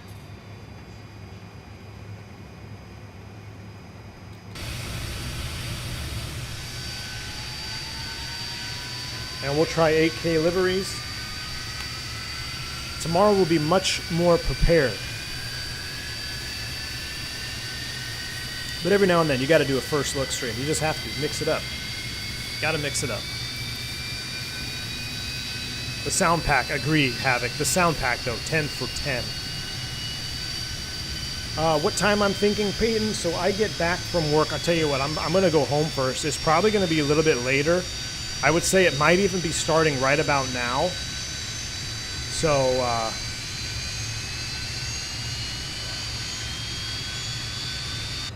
might be right around this time because I got to come back. I got to do some real world flying tomorrow. Callie Simmer, I did. Let me get it for you. I'd say it was a fucking great successful flight. We landed and we're alive. Let's go. Lol. Callie Simmer, thank you so much for the $10 super chat. Bank angle check. Yeah, I'm pretty sure YouTube's not going to be happy with this. I don't know if the AI algorithm can tell the difference between Fokker and another 4-letter profanity. So it should be interesting to see what kind of publicity this algorithm picks up on the streamer, however it works. Anyway, look at those juicy flaps coming out. Appreciate you, Callie Simmer. Very, very kind. Migs donated 7 Canadian. There's going to be a lot of Fokkers in our circle of thrust. Hell yeah, Callie Simmer. Appreciate that. Indeed, there will be. Indeed, there will be. All right, replay mode is on. Let's see how we did here. In my 18 months, Just Flight will be at the top of the pile. F28 RJ and the F100 with the A300 coming. Top of descent. I'm gonna lower the sim sounds here real quick just so we can go over that. I couldn't agree more with you. And I'm trying to make sure our airplane gets configured here. Oh, I want to hope the flaps come out. But yes, I couldn't agree more. The Just Flight is absolutely crushing it. They are absolutely crushing it between their turbo arrow, their piston arrows, their 146, and now this bird. It's hard to say anybody else is in the number one spot for development for Microsoft. I really don't think there's another developer out there right now that's crushing it like Just Flight. So huge shout out to them. I hope to continue to see them push out their airplanes. I cannot wait for that A300 B4 too. That'll be absolutely awesome. Cyclone says would say Just Flight is already at top of the heap. Yeah, Cyclone, I would agree with you. I would definitely agree with you. I don't see who else would be, you know? I know a lot of folks love PMDG, and I love PMDG too. They've got some good airplanes. I mean, they have 3 variants out. This Fokker's coming with 3 or 4 different variants. We went over it a little bit already.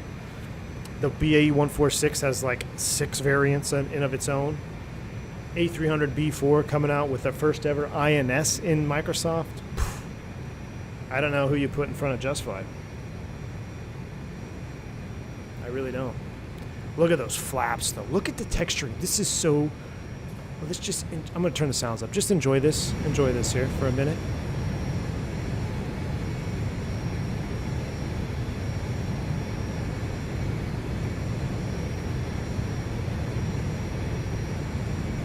Trying to get a better wing view. And I like the cabin, too. You know, there's a lot of times I don't like cabins in my wing view, but JustFlight has the cabin wing view. Like I don't really love the cabin wing view in the 146, but I love this cabin wing view in the Fokker. Yeah, they have a flap indicator for the passengers. Yeah, that's if you have to come back here and verify your flaps, you got a lot of problems. A300 B4 at least a year. Oh yeah, at least a year.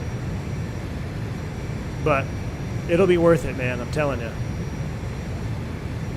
Look at the wing reacting, even though it's a short, stubby wing, and they've got just the right amount of wing flex in there. Just the right amount of wing flex out there on the tip, reacting to the turbulence. Oh, love it.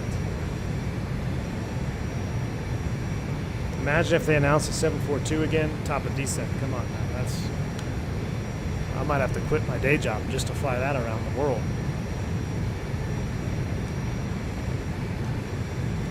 Tyler Smith, you don't see that one being better than the Indy Builds one? Well, hey, you know what's great? Competition is the best thing for the consumer. So we'll have to wait and see, man. We're going to have to wait and see. It's all there is to it. Cyclone, take it easy. I'm glad you enjoyed the stream. I had a lot of fun. I hope you guys did too. Tomorrow we won't be as scatterbrained, I promise, and we're going to test out 8K liveries, so I hope you tune in for that. Should be right around this time as well, right around, I'm going to say 5 or 6 o'clock Eastern. We'll probably be going live. That's if I don't get delayed, because I am doing real world flying. Nice set down on the nose gear. I was happy about that. Let's see how the touchdown looks like here. Let's go ahead and do this.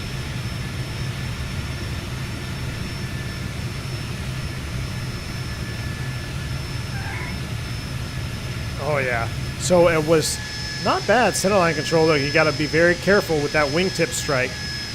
Very careful with that wingtip strike. Actually, it looked like a little bit of a gust of wind there too. Right, watch right there. You see that little descent? Like, oh no. So a perfect. Let me turn the sim down before I get the sail going. A perfect crosswind landing from the right. Should have had that right main touch first, but you can see a little bit of wind pushed me off. We were pretty darn stable. We were pretty good.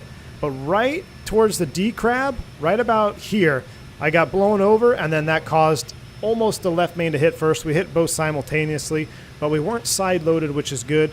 Using that rudder to just hold that center line, rolling in that right aileron to keep that wing down. Not bad at all. I will take it for my first ever full landing on this airplane. I will take it. I'm going to let you guys have one or two more, and then I'm getting out of here. I have to go home, shower, eat something, and get ready to get up early and go do some Airbus flying. I like how the camera, like, it gets blasted by the camera. I didn't notice that before. That is cool. But I'm going to leave you guys with this one. Gauges for the win. Yes. Alberto D, thank you. Appreciate that. Congrats. Piedmont is your hometown fave. Oh, Cyclone, you're going to have a lot of fun. Just tuned in. How do you like the Fokker thus far? Hell, Max, I absolutely love it. There will be more to see tomorrow. You can kind of rewind the string back if you want to see some more of my kind of first impression stream, but we'll be back in it tomorrow evening. Until then, everybody, thank you again for tuning in tonight. Until tomorrow evening, stay safe, stay healthy, read about the Fokker 28, and I'll see you right about 5 or 6 Eastern. I'm V1. See ya!